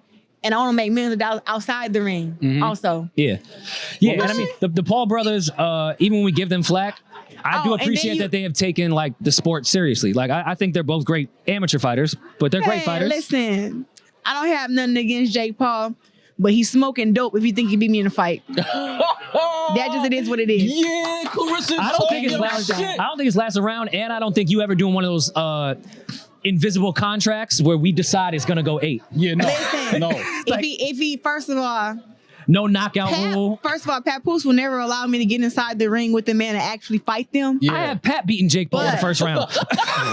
Bruh, I'm telling you. I've seen Pat. He got dead arm anyway. He got dead arm, so he laying. It's over. Like he got one like me. Okay, he a one hitter critter too. Listen, man, I'm here for the Jake Paul, Claressa Shields. Just a face off. I don't really see y'all get in the ring, but I would love to see y'all just go back and forth. He gotta spar me or something. I'm with you. He gotta see them hands. Spar me or something because he talk like he can really do something with the quote, and it's like, listen, my man. I don't know where you got that from, Listen. but something ain't clicking. Like 1 and 2, he's skipping a number. Like he's going like 1. He going like 1, 5, 10. It's like, nah, it's 1, 2, 3, my nigga. Right. Well, I'm gonna go ahead and say congratulations on the BT win. I think it's yours. I think you have it wrapped up. So I'm gonna go ahead and say congratulations on the win. I would be like the most shocked ever if I win. I think you got it. Tomorrow for the Sportsman of the Year. I swear to God, I wouldn't know what to. Let me get my speech together. I would be speechless. I swear to God, I'd be speechless. I'd be like, what? Yeah. I'd be very speechless, but I know that I'm deserving. Yeah. And out of all the girls who are all the great women that's nominated, I know I am the most. I'm the most successful and the most achieved. Yeah. So I would love to see that. I think it's yours. Yeah. I think you got it wrapped up. July 26th, we will be tuned in. Detroit. To see you do what you do. Detroit, Little Caesars Arena. And it's a pleasure meeting you, and good luck the rest of the way. Thank you. Claressa Shields, BET Awards 2025. BET Awards 2025, Rory, we are back. Yes. And we are sitting with someone who they probably thought we would sit down and chop it with at some point. This would have been a very but they don't know it's hip-hop, aggressive man. interaction. And man, everything is okay. This is rap. It's all love and hip-hop. We are with Rayvon. How you feeling, brother? Feeling like TDE in this bitch. Listen, man. They didn't think that me and you would ever sit down and chop it. Even if we didn't sit down, we gonna run into each other. Absolutely. On some other shit and have a conversation. It don't even matter. Absolutely. For hip-hop, though, it's fun. Absolutely. So where were you at the first time you sent a tweet out about Mo? Like, give me that process of that first Mo tweet. Oh, when you popped it up, because we was on defense that turned to offense. Yeah, like I was sitting there like, we've been supporting Rayvon for God knows how long. No. And then I felt like you took it a little. Shit is okay. I was the first nigga to say, yo, that nigga, one of his LA Leakers was one of the best ones ever. On the Bean shit was crazy. I said that. That was cool. Me. It's fine. But then you said you hated Mo's opinions. I said I do fuck with him. I didn't know that because I don't like a song, he don't fuck with me. It wasn't that. It's how niggas say it. Okay, how do you view how he said it? I feel like how niggas say it is slighted. It's like niggas say it to get the clicks instead of it being like, oh nah, that ain't me. I don't say shit. Nah, I don't say shit to get clicked. It is. My team know. I don't. They be trying to get me to say shit. And I be if like, there's one person I know that don't do that That's shit, your job to be like, nah, he don't do that. Nah, I don't he do that. I'm not for clicks. What about the Drake? What about the Drake glazing? What about it? That ain't for the clicks? Nah. Okay. Nah. I'm not no Kendrick Laser. I'm gonna say Drake is talented. I'm not gonna kill Kendrick. I didn't kill Kendrick. Yes, you do. I didn't like that song. One song. You did not. They killing me now because they pulling up everything I said about Mr. Morale. And I was like, yo, this shit is incredible. The concert was incredible. I said all of that, but because I said I didn't not like us because I'm not jacking calling somebody. I'm not opposed to a nigga be like, oh, I don't like the song. That's all it was. That's not. But the internet only hears the current. They forgot about what I said about Kendrick before the battle. But once the battle happened, it's the same with academics. Oh, but that's my nigga. I gotta ride with my man. If we playing ball right now, you gonna root for the other. You gonna root with your man. You facts. And that's always been my issue where the narrative has gotten lost with everything that Maul has been saying. Because Maul's been bigging up Kendrick since I met him. So when this happened, obviously UTDE, U West Coast, and I saw him talk about no matter what happens with Kendrick, that's our guy. As you should. So why, when it comes on this side, that's his man's for real. He's not allowed to. That's my man's for real. And that's what I respect. That's what I'm saying so that's not glazing. Yeah. You supporting your actual friend is not glazing to me. That's why I don't like that word glazing. Yeah. I think that shit is weird. Also, I think it's like pause. That word is lazy. Using that word is lazy. You glazing. can use something else. Yeah, you can use something else. Like you ride for his man. All right, cool. You supporting your man. Just like you were supporting Dot, I'm supporting Drake. That's all. Right or wrong. Right or wrong, though. I'm gonna let niggas have it. Right or wrong. This is what I'm saying. The only thing I feel like is the internet clicks is like, all right, that's what's gonna get niggas talking. And me, I'm like, all right, let's go viral. Okay. Let's go viral. I am still an up and coming artist, but I'm also like one of them, and I know that a lot of rap niggas can't fuck with me. Period. Like we talking rap, niggas can't fuck with me. So I'm gonna be like, all right, for sure. If a nigga jump out the face, any back phase, anybody who feel like they gonna talk crazy, I'm gonna talk crazy. We can keep it hip hop or not. But for me, I'm not saying I'm leaving. I'm not talking about y'all. Yeah. I'm talking about in general. In general, it's like we keep it hip hop or not. Yeah. In the space of like hip hop, it's like, okay, everybody gonna get. Yeah. That's where the Vaughn week come from. Where it's like, all right, for sure, I'm gonna shoot at everybody who feel like they got something to say. Right. Period. Well, the moment that we got from that, with Joey Badass and you and Kai Cash and Reason, we were talking with everybody this weekend. It wasn't not include Daylight. Oh no, I'm not excluding Light. I just think that Light disappeared after everything happened. Am I right or wrong? You outside, Reason outside, Kai Cash outside. We ain't seen Light yet.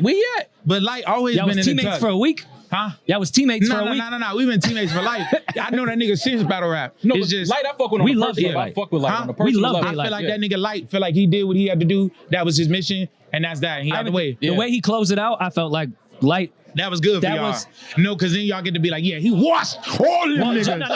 He washed all them niggas. He shot that nigga and that nigga, man. I do still feel like Joey washed. On what degree? If you getting jumped and you hit at least three people and put them down, you win. That's what I said on the internet. This is what I said. I said, this is why I'm this right now. Because it's like 20 niggas attacking one nigga. I don't give a fuck if that nigga's still standing. When you niggas walk away, he gonna always look like the winner. Yeah. And I'm not oblivious to that fact to be like, damn, all right, in that battle, it's gonna look like that because nigga, he's still shooting. This records he dropping is fire. Right. And I'm not a hater. My favorite one is Finals. Crash Dummy, I love the hook and the beat. I don't know about the verses. Yeah. You know what I'm saying? But as far as like rap, I made that nigga rap again. See, I'm not mad at you. Even if he would disagree, I'm not mad at that take. I feel like you should feel that way. And I know you don't listen to our show outside of the clips. I do listen to y'all show. I did. That's why I was like, I'm very, very analytical, and I'm going to like diving in. So when like I just told you off camera, if I respond, it's because I actually feel away. Right. I'm not going to respond to niggas. I'll be like, I don't give a fuck. Yeah. And it's not like y'all little niggas. Right. You get what I'm saying? So I'm going to be like, all right. Yeah. I'm going to say what the fuck Yeah. Same way niggas gonna say what the fuck they gotta say. Absolutely. I'm just not a podcast nigga, so I'm not gonna say it in a conversation. It's gonna tweet. And niggas who don't know me, they gonna take it as like, oh, right, woo. Right. When it's like, if you meet me in person, I'll be like, I say the same shit I said, but you probably won't take it as this. And I'm a funny ass nigga. Right. So I'm a crack. You get what I'm saying? Yeah. Like that's just what it is. Yeah. And I mean, we had said, based off what Maul's saying with Daylight, kind of being quiet after the entire thing. We complimented. I thought you putting out that live performance in the midst of that entire thing on YouTube was the perfect move. Like, we went back and forth of who's the real winners, this and that. Did Joey wash them up? Yeah, that's for fun and that's rap talk. Yeah. But the way you've capitalized off putting on God, shit has been great. It put my stocks up. That's what it's supposed to do. Yeah, that's what it's about. Outside of that, this one I'm saying. It was healthy rap. It's healthy rap. Yeah. Like, a lot of niggas on the internet beyond, because I feel like this is what it is. Niggas hate Drake so much, or niggas hate Dot so much, it's gonna be a clear division. Yeah. I'm TDE to the bone. So the niggas who don't like us, they gonna get under the comments talking shit, whoop, whoop, whoop. Even if it's not Drake, it's Joey. Right. So they gonna team Joey. Yeah. Niggas who don't like it's just them, everything but TD. Yeah, that's what it's gonna be. So Yeah. I'm not mad at that. Where it comes down to like understanding how this changes the trajectory of my career though, I'm very understanding. That's why I want combat with niggas. Right. And for the most part, we have most medias talking about rap. Not who fucked who, nigga. Right. Not who text message, who got more money, who got the biggest chain. Raps. We had niggas talking about rap. And finding out who Daylight really is. If you're not even real fan. Absol for real. Even if you don't like the records, you like these niggas rapping. Yeah. And hearing about the people that know about Light, that was our first thing. Shit. Yeah. Before Joey dropped, find the clip. Me and Maul was like, I don't know if Joey want that problem, bro. Yeah. Like, nigga, when I heard My Town, you gotta know. That's the one to me though. I'm on the phone with niggas. Hey, this nigga dropped again. Nigga, I'm in the motherfucker. Man, I'm in a hotel. He called Lux. And this nigga called Lux. I didn't even listen to the song. I'm just hot. Yeah. And I'm like, all right, this nigga got Lux. Yeah. I'm gonna go get Snoop Dogg. I gotta go get somebody like crazy out the man. What made you want to flip back down? 50, my favorite New York artist. Really? Yeah. Okay. I don't feel like there's nobody from New York better than 50. Okay. Artistry, not like rap. I know what you're saying. For me, 50 my favorite New York artist. And I'm like, all right, if I get him, I gotta get him. I gotta get him on some shit that's like 50. And back down, it's like I'm the underdog. Niggas keep forgetting that. Yeah. That nigga Joey is a vet. Yeah. Period. I'm not the nigga that's gonna take, we rapping, so I'm a disrespectful motherfucker. Right. Especially when I used to battle rap. Yeah. I'm talking about dead people. I'm going, to me, there's no limit. Okay. You can say whatever you want to say to me. And if vice we versa. engage in battle. Yeah. If it's like we ain't engaged, then it's like, all right, it might be taking this disrespect. Yeah. But we engaged in battle, I'm putting myself on a platform for a motherfucker to say whatever the fuck they gonna say. Right. And I look like a bitch if I'm like, oh, I want to kill this nigga because he mentioned my, Yeah. you know what I'm saying? So Yeah. to me, I'm like, it's rap. So don't take nothing off the table. Right. Diddy Angles on the table. Right. Freak offs on the table. Yeah. Baby oil on the table. Well, it was on the table. Your girl on the table. Yeah. Everything is on the table Right. when it come down to rap battles. Right. For me. Right. I'm gonna be disrespectful. Afterwards, we can shake hands like nothing. Yeah, You know what I'm saying? So to me, it's just art. Healthy sparring. Healthy sparring. And we were talking about it every day for that week on the podcast, but now we're speaking to somebody that was in that battle. Yeah. We could only speculate how people were deciding on who to reply to and who not to reply to. Because Bro. I love that everyone got in the mix. Everyone started rap. I like that idea. I feel like it made it muddy. It got muddy towards Yeah, the end. yeah. But like anything in this era, like once something starts to pop, everyone's gonna follow. So how did you decide on who I'm replying to and who I'm not replying to? Because the understanding the mission of like who the fuck I'm talking to. Who am I mad at? Not mad at, but like who my real issue is. So like when it started, I'm like, he's catching it straight immediately. Like this nigga's popping it on the internet. I'm getting on this nigga immediately because I'm like, he's an advocate over here. So it's like, Tory, niggas don't know me and Tory are. Yeah. You get what I'm saying? Yeah. This nigga Tory called me. We just laughed. Yeah. Nigga laughed and talked on the phone for like an hour and a half. Yeah. The whole era has a Tory shot.